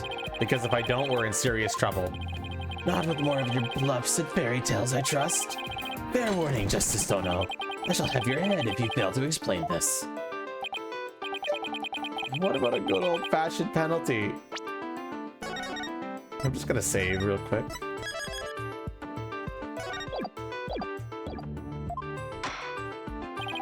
Well, Mr. Justice, let's see if you have a head worth keeping on your shoulders. First of all, Mr. LaBelle was definitely in the Fox Chamber when it was locked. We also know that Mayor Tenma was in the Forbidden Chamber based on his testimony. These two facts are crucial to my explanation. Let's consider the following question. If the facts point to Florent LaBelle and the victim being there at the scene, why did Jinxie Tenma see the victim and her father, Mayor Tenma? A very good question indeed, and I suppose you have an answer for us. Sadly, you would be supposing wrong. You think she could have mistaken LaBelle for the mayor? Well, if she did, then the question is, why did she do that? Well, how about that explanation, Mr. Justice? I believe his time for questions is over. The defense asserts that Florent LaBelle was at the scene of the crime. However, Jinxie Tenma has testified that she saw her father collapsed there. If she has, in fact, misremembered the event, what could have made her do so?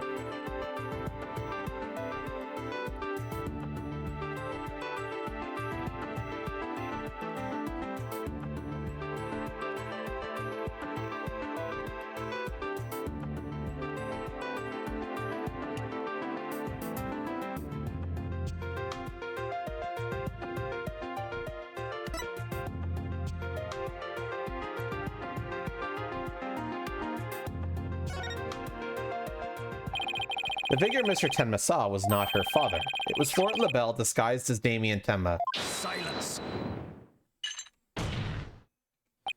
That is a complete impossibility. Their faces are utterly unlike. How could you explain that away with a mere disguise? Yes, they both do have incredibly distinctive faces. Maybe the disguise completely hid his face? I think Jinxie would have mentioned it if she couldn't see her father's face. And if it was that sort of disguise, wouldn't she have removed it? Oh, right. Your sword is as dull as your mind, Justice Dono. Shall I show you what truly sharp blade is capable of? I think I'll...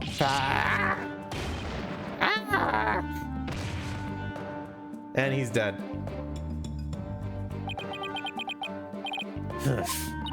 Are you okay, Apollo? I'm not fine, am I? Well, now that we have that little fairy tale out of the way, your baldness, your verdict, if you would. Mr. Justice, I believe it's time for a verdict if you have no further arguments. What's even left for me to do? Apollo, remember what Mr. Wright always says. When you're stuck in a tight spot, turn the case upside down. Turn the case upside down? He does say that, doesn't he? But I don't quite see how it applies here. Still, never hurts to give it a try, I guess. Let's see. Rather than Jinxie didn't remove the disguise, maybe she couldn't remove it. And rather than she didn't tell anyone about the disguise, maybe it was she couldn't talk about it. A wrestler's mask is more precious than his own life. He'd never unmask himself in front of others. But there are matches where wrestlers battle for the right to remove each other's masks. To have your mask torn off is the worst humiliation a wrestler could suffer. That's why their masks are more important to them than life itself. And what about the fact that it was the amazing Ninetales who opened the door? A mask that can't be removed in front of others? Can these facts turn these things around?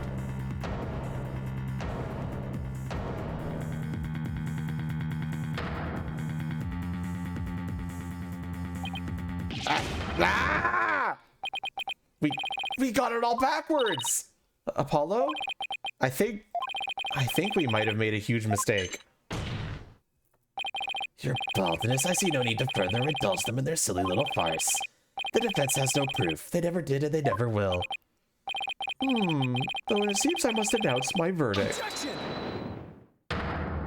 Emerald, that's not good news. What the fuck? Why would you celebrate about someone losing their job?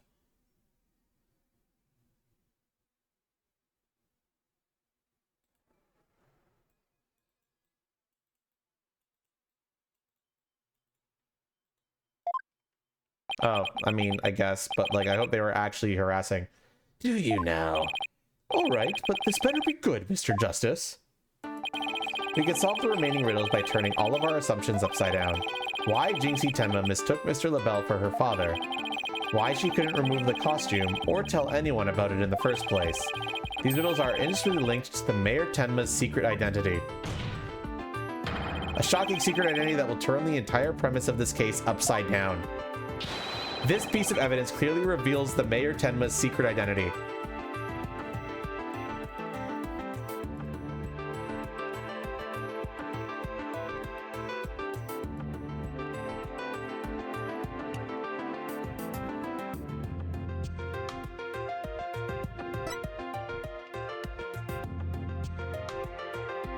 Take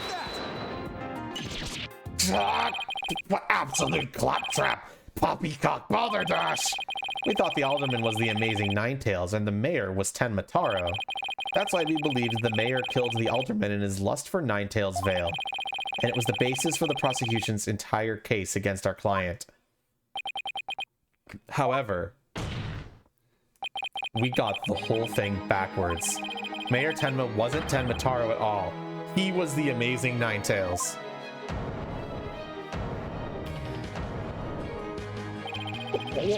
What's this?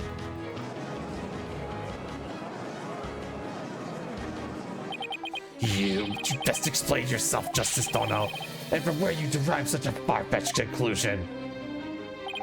Jinxie, no doubt, knew the true identity of the amazing Ninetales, but she couldn't tell anyone no matter what. That's why she didn't say it was the amazing Ninetales she saw passed out. Even though, unbeknownst to her, it was really Florent LaBelle in disguise. Silence! The accused of that deceitful dandy are utterly dissimilar in physical build and voice. The little scamp would have seen the difference. Objection! Remember, Mr. LaBelle has his very own brand of cosmetics. Why couldn't he fake a different build too? Anyone speaking through a mask would naturally sound different. Silence!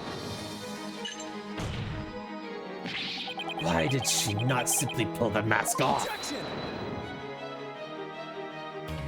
A masked wrestler disguise is more precious than life itself. As a huge fan of the amazing Ninetales, she would never dare unmask him.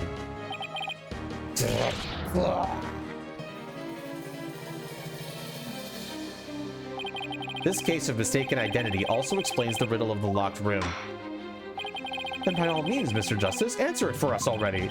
First, Mr. LaBelle entered the room where the mayor and alderman were talking. I suspect he brought with him coffee laced with some sort of sedative. Once the alderman was out cold,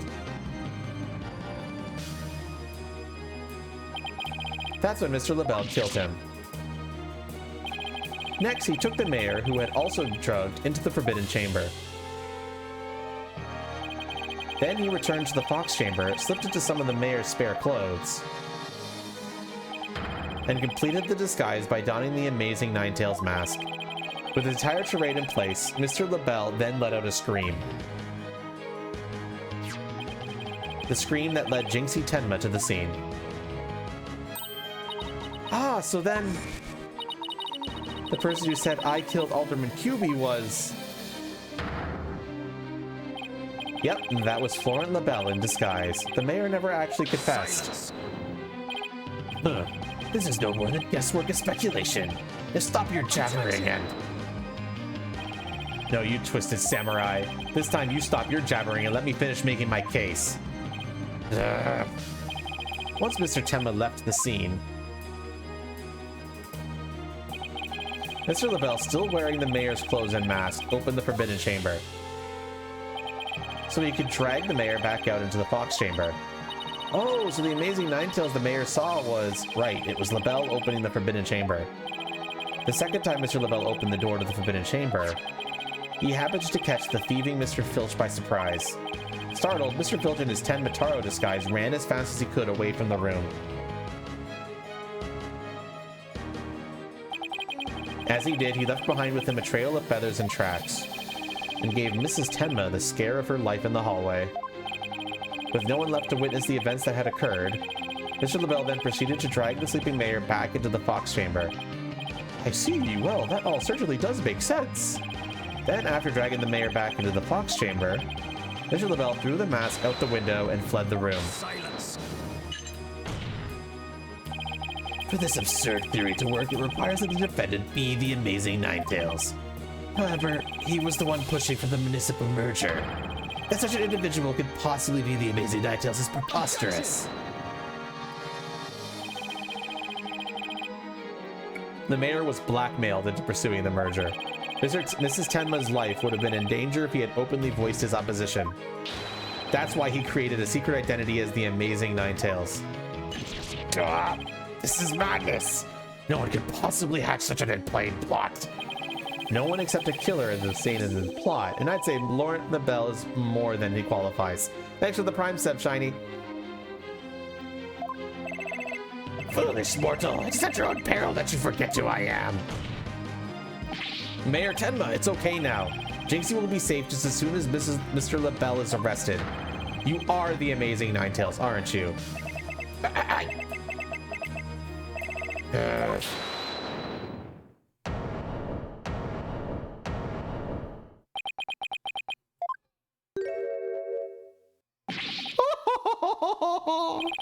You have quite the active imagination. Mayor Tenma is not the amazing Ninetales. What do you mean? Well, has the mayor admitted to it yet? That's just... And even if he did admit to such nonsense, I would reveal the truth behind Ten Mataro right here and now. What? Why, you would dare reveal the secret? My good friend the Alderman told me all about it, but it wouldn't be good to expose the truth. Not with the superstitions now, would it? The truth behind Ten Mataro. What's he talking about? So go ahead, say it. Say, I am the amazing Ninetales. I dare you. Wait. Will somebody please explain what's going on here? Mayor Tenma will do anything to keep the truth behind Ten Mataro a secret. A dark, terrible truth that has been kept secret by the village superstitions. And if the mayor admits to being the amazing Ninetales, you'll expose the truth.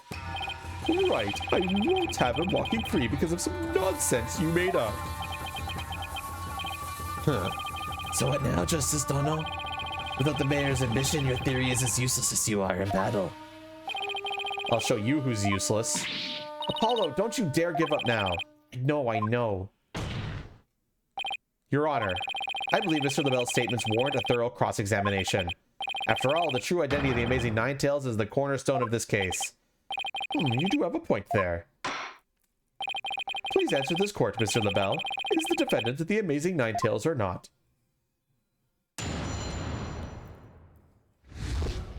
The amazing Ninetales' true identity. The amazing Ninetales' true identity is not Mayor Tenma. The mayor would never admit to such utter nonsense. But if he did admit to such nonsense, I will expose the truth behind Ten Mataro right here and now. And that would bring ruin upon Ninetales' Vale, just as the superstitions say. Talk about out of the pot and into the fire. At this rate, the mayor will be found guilty for sure. Honestly speaking, if Mayor Diamond Tenma is not the amazing Ninetales, I'm afraid I don't see how the defense has much of a case here.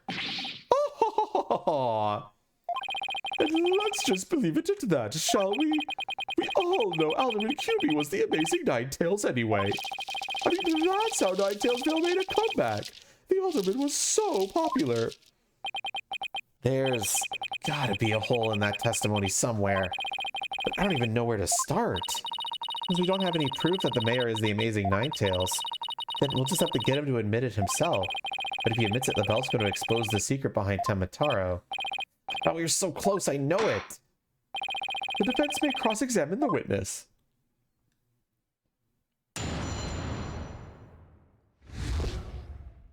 The amazing Ninetales' true identity. Alright, I'm just going to press until somebody tells me to do otherwise.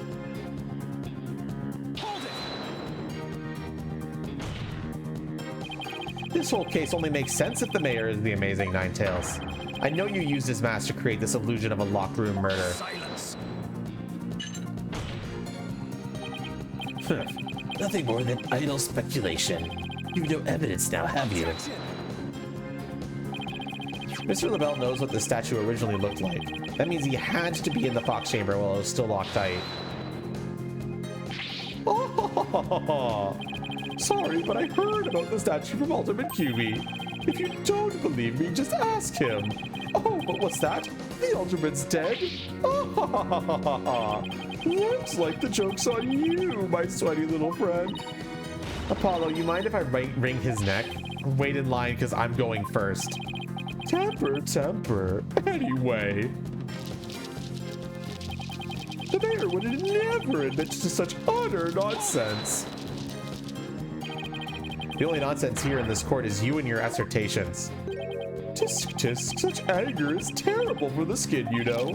Beauty is like a flower that blooms forth from a serene heart. Excuse me?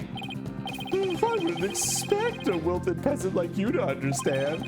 Perhaps these fragments will help blossom within you bloom. Ah.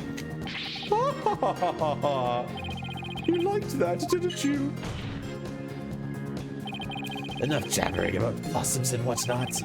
Get on with your testimony before I slice you into a bouquet of gut flowers. Oh dear, please excuse me. As I was saying, the assertion of our wilted attorney here is utter nonsense. But if he did admit to such nonsense, you'd be arrested, wouldn't you? Yes, it's true. I would be sacrificed upon the altar of justice, despite my innocence. What terrible loss that would be for the future of humankind's cosmetic needs. It is a tragedy that must be averted. Defend me if you understand this. Silence. The only terrible loss is the time wasted by your ceaseless yammering. If you would avert the tragedy awaiting you at that vexing massage of yours, then... Yes, I know. Get on with my testimony. Anyhow, suffice to say, if the mayor admits to the defense's nonsense, I will make good on my threat. I will expose the truth behind Temataro right here and now. And just how did you learn of this so-called truth behind Temataro? Alderman QB told me all about it. The secret of the Forbidden Chamber and the truth behind Temataro. Why would he share secrets like that with you, Mr. LaBelle? Because of the Alderman's wife. I was looking after her while she was hospitalized. Don't worry about it, JP. He's got hair washing stuff. He appreciated it so much he shared the secrets with me. Wait, did he threaten the Alderman in addition to the mayor? Don't tell me that's how he learned how to open the Forbidden Chamber. Needless to say, I'm not above revealing the truth behind Temataro. And that would bring ruin upon Ninetales' Vale, just as the superstitions say. Do not gaze upon Temataro. Do not tell others if you see him. Isn't that what the village superstitions say? Exactly. Telling others what Temataro looks like would reveal the truth. That's why the superstitions were written down in the first place. And ruin coming to the village if you free him. Is that a warning not to expose the truth? Bingo! And that truth is, Temataro is a great, greed-inspiring fortune. That's what the whole battle over Ninetales' Vale is about. Temataro is a great fortune? Come to think of it, Surely that is the greatest get-rich-quick chance in the universe. Grandpappy told me all about it. Said there's an amazing treasure in there. Could Temataro actually be...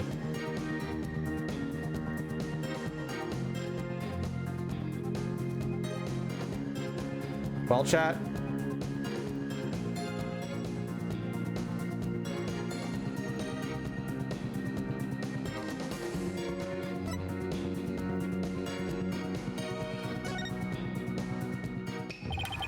Telling the villagers that Temataro is a terrifying yokai is what has scared them away from the Forbidden Chamber and the treasure within. That's how the treasure has been kept secret all this time. Well. Seems our ace attorney here has uncovered the truth that must not be revealed. Mayor Tenma looks like he wants to keep the truth hidden as much as I do. Tragedy is doomed to repeat itself as long as Tenmataro exists. That's why the secret must be protected. As long as Temataro exists, huh? Mr. Lavelle, please add that statement to your testimony. Tragedy is doomed to repeat as long as Tenmataro exists. So in other words, tragedy wouldn't occur at all if there was no Tenmataro. Yes, I suppose so, but that's wishful. This is Lavelle. Yes. You don't say. As long as Temataro exists, huh? How's the mayor supposed to admit to his secret identity now? Well, we have to find a way to make him say it or our entire case unravels. There must be a hole in Lavelle's testimony somewhere. Alright, chat, what are we doing?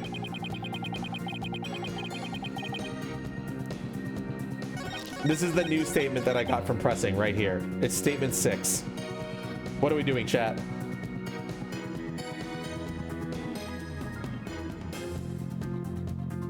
Accord wants to present this.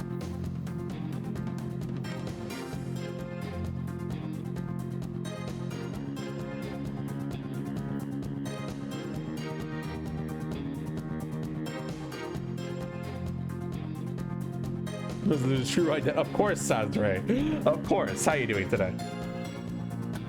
One more yes and I do it. One more yes and I fucking send it.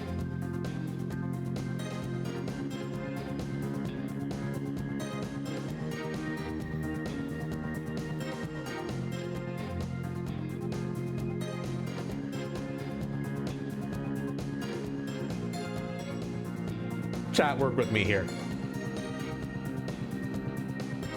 Objection! There we go. Mr. Lavelle, what if Temataro no longer existed? Revealing the truth would no longer be an issue, would it? If Temataro no longer existed? Oh, ha ha ha ha! What on earth are you talking about? Oh, apparently you haven't heard. Temataro no longer exists. But I guess you didn't get to do a thorough search after the key was taken from you. Because when we searched the Forbidden Chamber, there wasn't any treasure there. Really? Well, maybe you weren't looking in the right place. Sorry, but I have proof that Temataro no longer exists. Take a look at this figure. What do we have here? It looks like some sort of creature. We found this in the Forbidden Chamber. It's an Azuki Kozo figure. The great thief Azuki Kozo used to leave them at the scene of his crimes. Are you suggesting that Temataro has been stolen? Yep, Phineas Filch's grandfather, a master thief, was the culprit. And by that hideous, moronic caretaker's grandfather, no less? You... no! My beautiful golden Temataro was... The greed inspired by Temataro can no longer bring ruin upon Ninetails Vale. Isn't that right, Mayor Tenma? The root of tragedy would indeed seem to be gone. In fact, I now recall the alderman revealing the secret to me on the day of our meeting. He must have been speaking of Temataro, where he said to me the gold ingot was gone. The gold ingot? You mean the treasure that is Tenmataro's true form? Recall, if you will, the scroll in the Forbidden Chamber. Tenmataro is the yellowish object shown there. A giant gold ingot that my nomadic ancestors bestowed upon Ninetails Vale. In return for that gold, my ancestors did receive from Ninetails Vale land that would become Tenma Town, but drive the villagers mad with greed to that great fortune. Bitter was their greed-fueled battle. It was as if they were possessed. My ancestors' gold became a curse upon their village, a curse of ruin. Thus, it was that yokai Tenmataro came to be. So Tenmataro and the village superstitions were merely fairy tales to scare people away. Fairy tale or not, Tenmataro made quite the mess of things. Yes, indeed, for there is no greater monster than a mortal man's lust for gold. Well, you know what they say. The love of money is the root of all evil.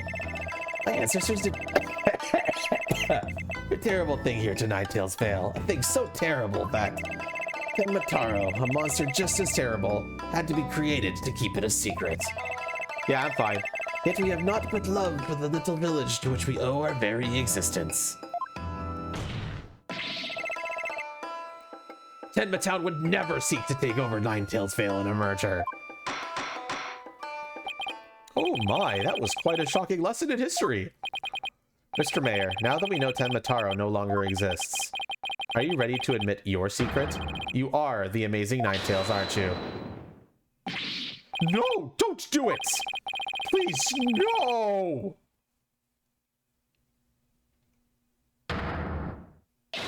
Begone, you demented demon! Now, where was I? The Golden Lord of Yokai, the amazing Ninetales, is indeed me.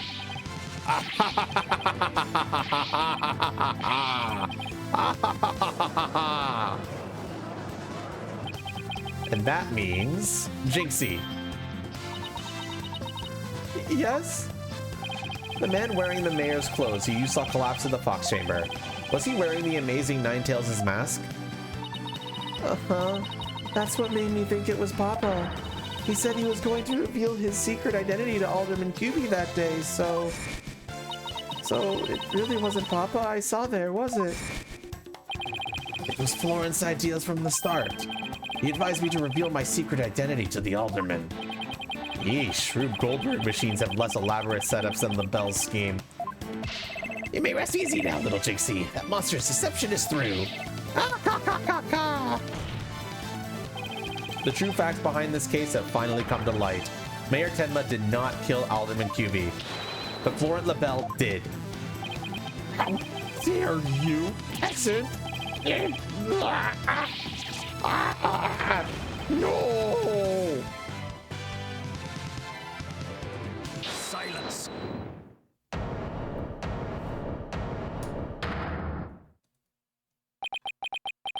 No, MRL, please do not do that. Don't know. You should at least have a real blade in your hands if you desire to cross swords with me. Or have you mistaken this battlefield for a training ground? What's this guy want now? Evidence is like a razor-sharp blade that cuts through bone as if it were butter. But you have only blind guesses. A dull blade incapable of cutting even a cake.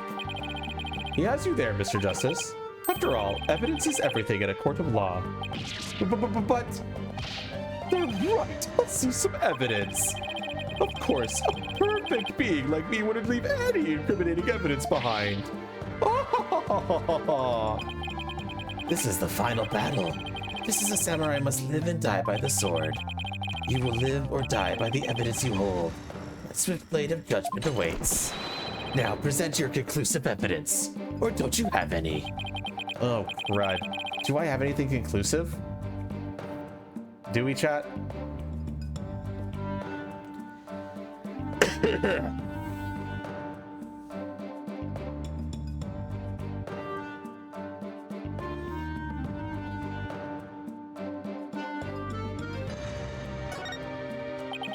Evidence? Oh, I have evidence. You do? Of course. It's just the conclusive evidence we need, too. I'm going to finally prove Maya Tenma innocent. Here comes justice. Let's review the facts. The most damning evidence against the mayor was the crime scene itself. The mayor and the victim were the only two people found in the room. Also, we have thought the alderman was killed because he was the amazing Ninetales. But as we know now, of course, we were way off. The amazing Ninetales is really Mayor Damon Tenma. That's why when his daughter Jinxie saw the amazing Ninetales collapsed at the scene, she mistook him for her father. Those are the facts as we have revealed. However, Mr. LaBelle asserts that he did not leave any evidence at the scene of the crime, but he didn't say anything about evidence outside the crime scene. Maybe he isn't as clever as he thinks he is. Does any of the evidence found outside the crime scene provide any clues?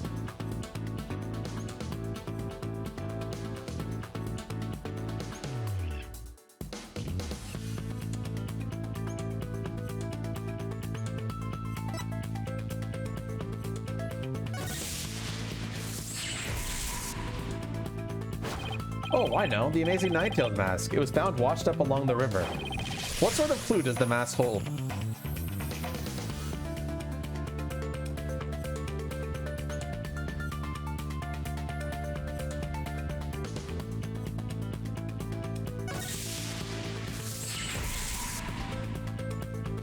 And what about the hair left in the mask? Who does it belong to?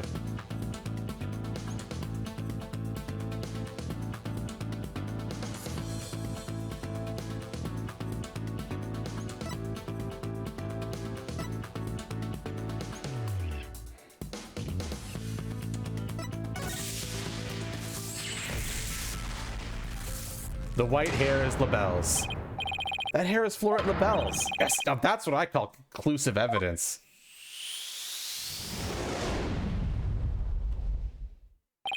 Well, Mr. Justice, do you have any conclusive evidence to present to this court? I actually love that mechanic.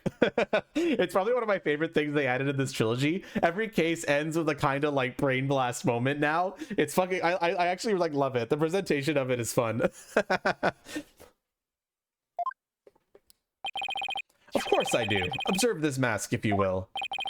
That mask? How is that conclusive evidence? It's not the mask itself, but the white hair inside of it. We originally thought it belonged to Alderman Rex QB.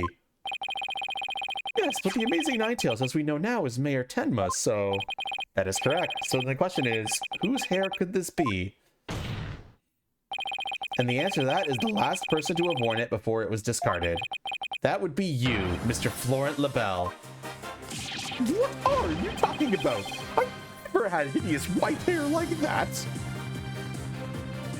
What the fuck are you talking about, MRL? Silence. It would appear your coup de grace failed to hit its mark. This freakish fop is not of the white hair type, because he's busy being one ludicrously garish color or another. Objection. No, Prosecutor Blackwell. It's you who has made a fatal error. What? Remember where this mask was found? It washed up by the side of the river. With that in mind... Hey, thank you for the gift sub. This last piece of evidence will solve all the remaining riddles.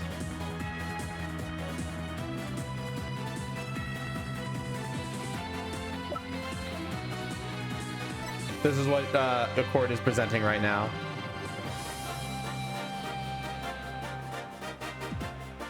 Take that. That's... What is that? This is Mr. LaBelle's own private brand of hair color. It washes out with just water. The court will also recall that the amazing Ninetales' mask washed up along the side of the village river with white hair inside of it. What's this? Are you saying that that pretty peacock's hair color is... That's exactly what I'm saying. Mr. LaBelle's hair color is a freaky work of fiction. But thanks to the river flowing through Ninetales Vale, we now have a real-life expose. Ah! The white hair in this mask is conclusive evidence proving you're the real killer. A DNA test is all we need to prove it, and we both know we'll get a match. Admit it. Florent LaBelle, you were the one who killed Alderman Rex QB.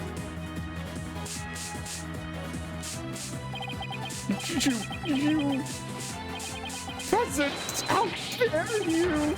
Ah! You profane my beauty like a bugaboo to me like I did the alderman! Ah! Oh, my face! Ah!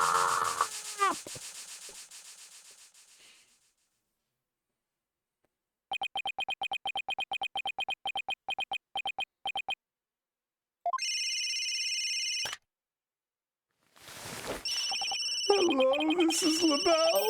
What? The project is off? Mrs. LaBelle? The sponsors have pulled out? LaBelle speaking. I'm fired? You mean that I'm no longer Mayor Tenma's aide? Hello, this is LaBelle. What? There's a stratospheric damages claim against me? $100 million? I'm finished! Washed up! Stick a fork in me, I'm done!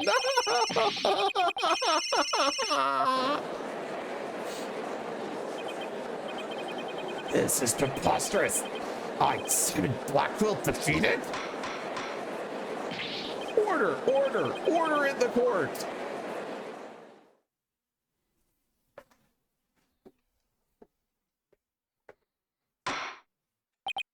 Well, this is quite the unexpected outcome. I must hand it to you, Mr. Justice. You really turned this case on its head, just like that other lawyer, Phoenix Wright. Wait, that was a compliment, right? Prosecutor Blackquill, what have you done with Florence LaBelle? The debased man is withered like a flower without water. One of the officers is currently tending to him with a sprinkler.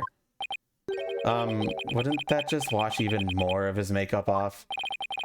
Allow me to explain the actions of the guilty party in detail.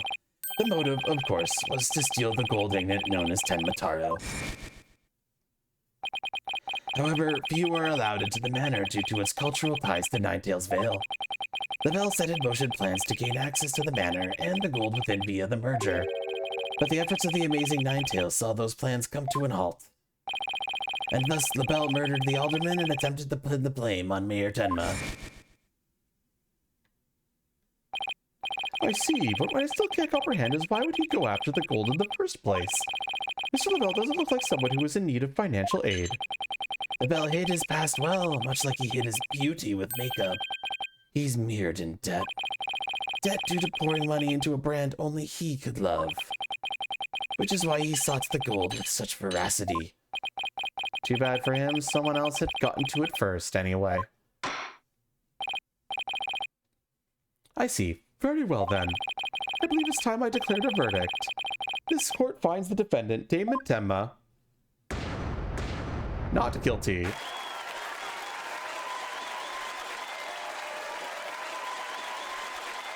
Why is he still doing that?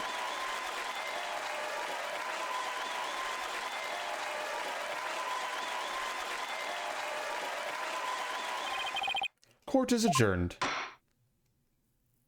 Method acting. He's really getting into it, man.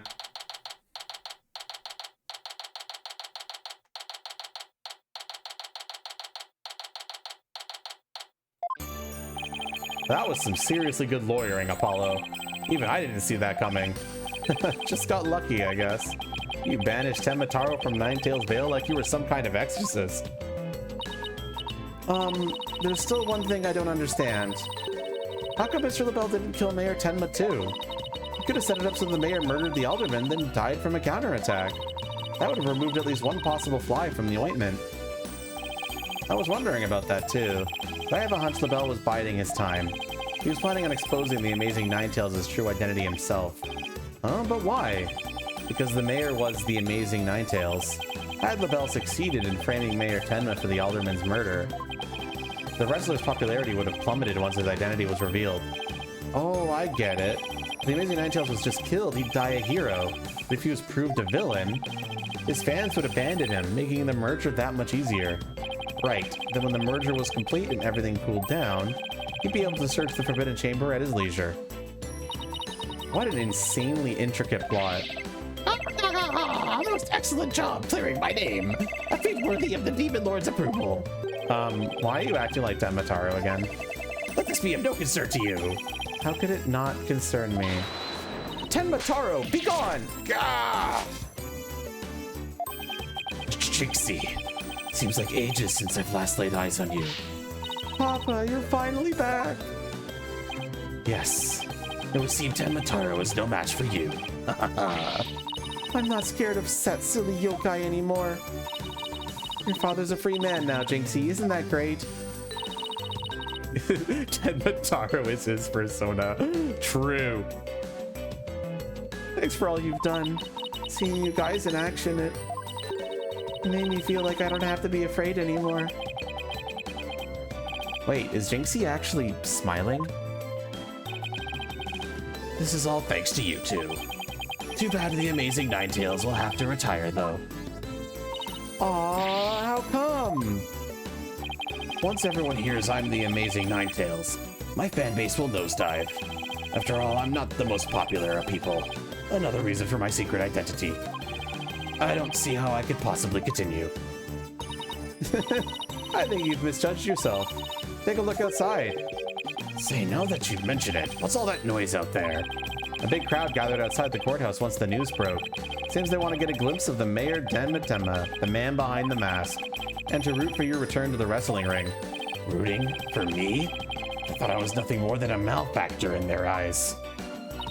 The only one who really matters is Jinxie. Show her how cool you really are. Yeah, you're the coolest when you're out there fighting in the ring, Papa. Jinxie. Here, I think you'll be needing this. Chat, what are we presenting to him?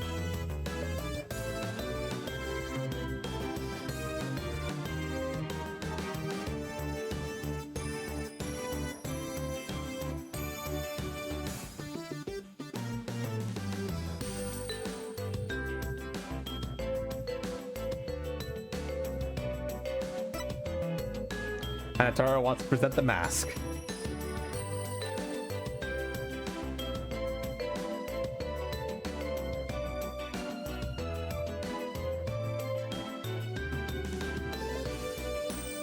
We're not presenting the badge.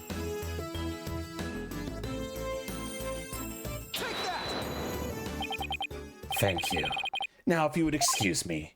I don't want to keep my fans waiting.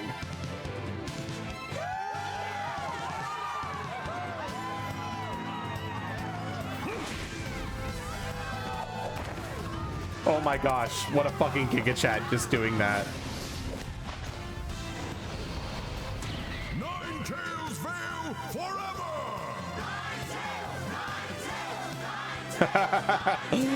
What a fucking Giga Chat, let's be real. Let's be real, what a Giga Chat. I sure hope they can settle their problems between Tenmatown and Ninetales Vale. Me too.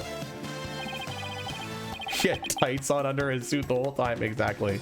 But they'll be fine after all. The blackmailer slash killer is behind bars and the merger is no longer an issue. Plus, the Amazing Ninetales is obviously still a hit, and I expect Ninetales Vale will be too. And it's all because we believed in our client, just like you said. Okay, people, now that we've got that one in the bag, let's go get something to eat. I'm starving. Sounds good. I've been so nervous I haven't eaten since yesterday. Better keep eating, Apollo, or you might have to start looking up at me. Huh? I'm definitely past my growth phase, and you should be about past yours too. Are you kidding me? I'm just getting started. Ready or not, it's face stuffing time. Keep eating like that, and the only direction you'll grow is sideways. Very funny. But I've got a hollow leg. I can eat as much as I want without gaining an ounce. Really? Wow, I can't wait to see this. Calories high, just let them try to stick on me. Alright, already, you two. Let's get going before the old man closes shop. Elton's Zoodles isn't an all-night stand, you know. I'm with Mr. Wright. Let's go. I've been waiting to have a bowl from there ever since Mr. Wright told me about them. Oh, what are we waiting for? Apparently they got really good noodles. The noodles are on me today, so I expect some serious eating from you two. Yay, thanks, boss. I won't let you down. Tina has no idea what she's getting into. Mr. Elton's noodles are so hot and salty. 2 bowls would kill a man. Damn, I could go for some hot noodles now. Every time ramen is mentioned, I just want it. That was our first case together, and it felt like nothing could bring us down after that. The dark age of the law seemed so distant, so irrelevant to our small, cozy office. But little did I know that it had been lurking all along, right there behind us. The first time it made itself known was during the murder at Demas Legal Academy. That case would mark the twilight before the dark, cold night that was to come.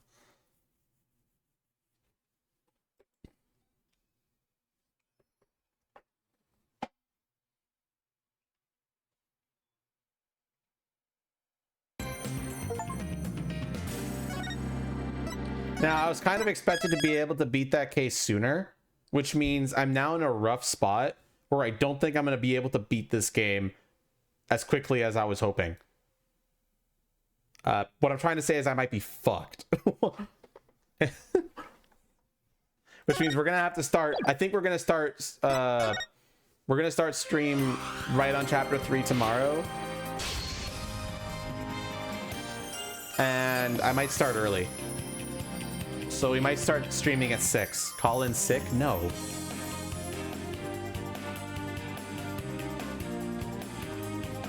And I'm probably going to need Sunday to finish this game, especially if I want to do the DLC case. The DLC case, it might be rough. We'll see, though.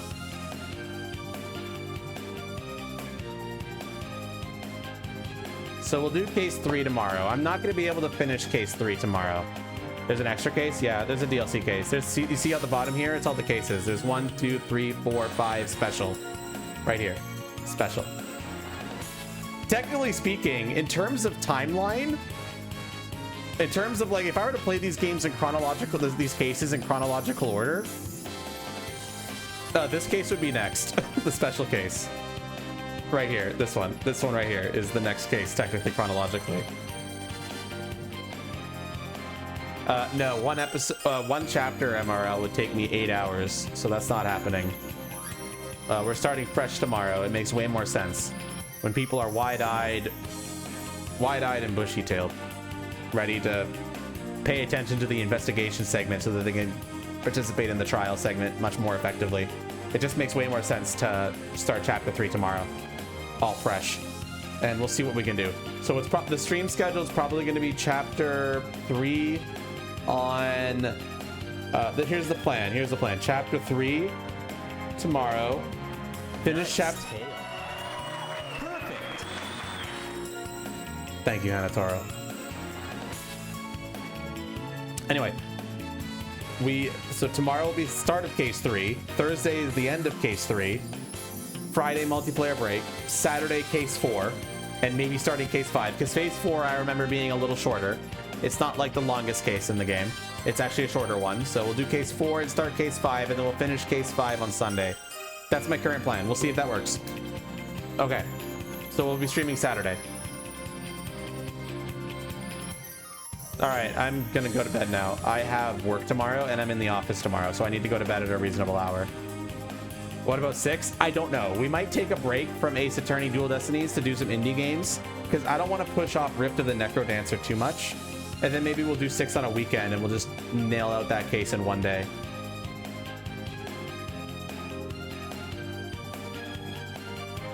But I might have to skip it because I want to beat this game and Spirit of Justice before Monster Hunter Wilds comes out, and I've got a month.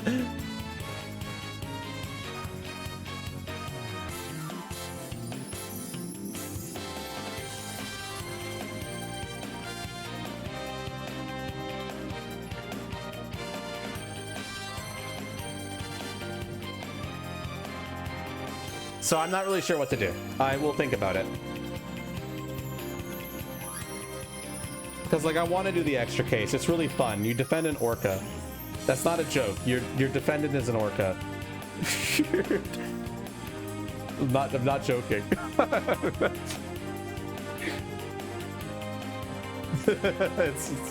it's a silly case. That's kind of what makes it fun. But I'd like to get to like I want to get to Rift of the Necrodancer because that game looks really good.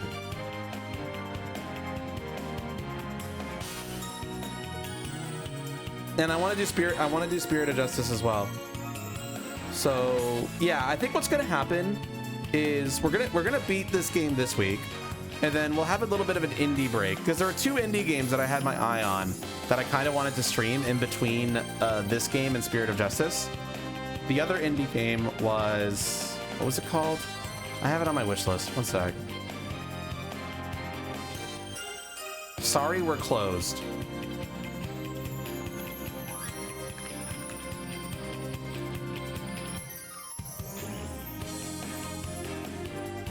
It's like 6 hours long, potentially 8 hours. Okay, so that would be like 2 streams. And I'm not sure how long Rift of the Necrodancer is, but I didn't really get the impression that Rift of the Necrodancer was going to be a long game. It looked more like a short game with a lot of replayable content.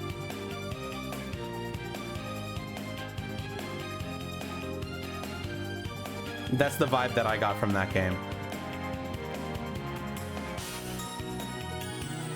So I would probably be like 1 stream for Necrodancer, 2 streams for Sorry We're Closed. Maybe we do the special case in between that, start Spirit of Justice, something like that. It's like an arcade game. Yeah, that's the impression I got from Rift of the Necrodancer. It looks awesome. Like, it looks super awesome, but it looks very arcadey, very like, I don't need to spend multiple streams on this unless I'm planning to get good at it kind of game. Okay, the story mode of Rift of the Necrodancer takes about 3 to 6 hours to complete. I just looked that up. That's the AI overview. I don't know if that's real. But yeah, so that looks like...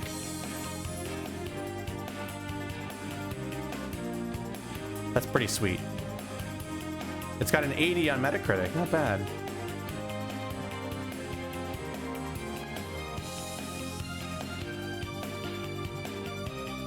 I'm just looking at what other games came out recently with good reviews.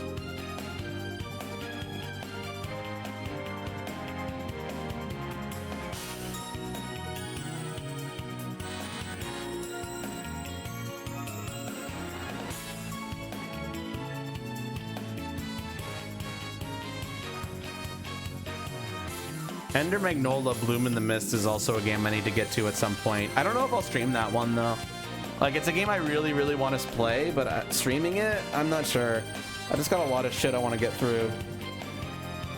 I think I'm fine for taking a break from Spirit of Justice for a bit. Let me take a look at my schedule. I wanted to beat Spirit of Justice before Monster Hunter Wilds comes out, and Monster Hunter Wilds comes out on the 28th. Okay, so I could stream something else all of next week and the week after, and I would still probably have enough time to get Spirit of Justice squeezed in before the end of the month. Hyper Lightbreaker imploded. How did Hyper Lightbreaker implode? Because, like, I'm not planning to play Hyper Lightbreaker again until it basically gets a shit ton more content. But when it does get a shit ton more content, I'm locking in. Because, like, that game's sick. And I hope they can bounce back from the bad early launch.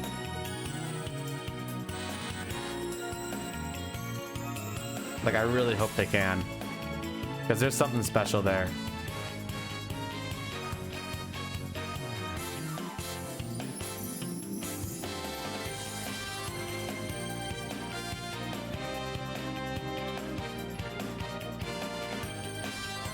Anyway,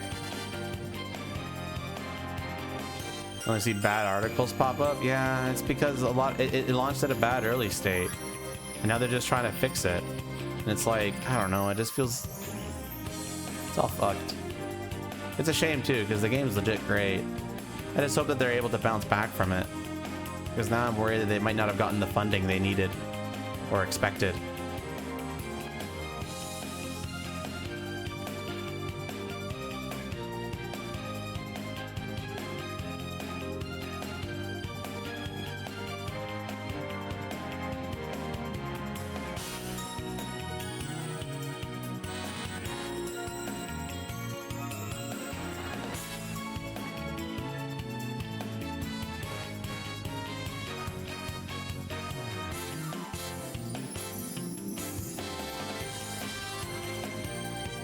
Anyway, I don't really know who to raid. Don't really want to. Mars is doing Dead Space. It's pretty funny. Senti's doing Rain World. I have like a lot of streamers that I watch, but none of them are live when I'm finished, which is so frustrating.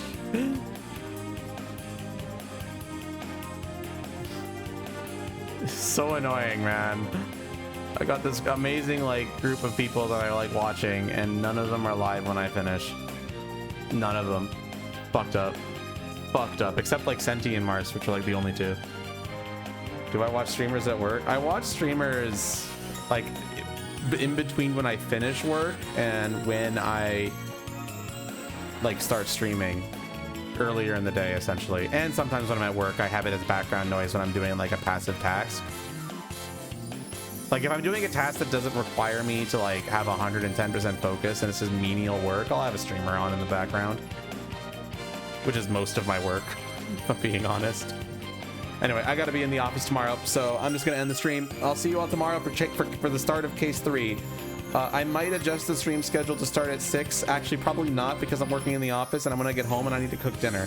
So probably not gonna be doing that. It'll probably be 7 still. So we'll finish chapter 3 on Thursday. And we'll do chapters 4 and part of 5 on Saturday and finish chapter 5 on Sunday. I think that's what we're gonna do. And then we'll take a bit of a break and we'll do the DLC case later. I think that's the plan. We'll see. I'll see though. We'll see. All right, gamers, I'm going to bed. Good night. Thanks so much. What if I order food? I don't want to order food. I spent so much fucking money on food and I already took ground beef out to make hamburger helper. Hamburger helper is easy to make, so it's like, it's fine. I took ground beef out of the freezer to thaw it, so like, I'm committed now. So I'll have that tomorrow. Anyway, good night, everyone.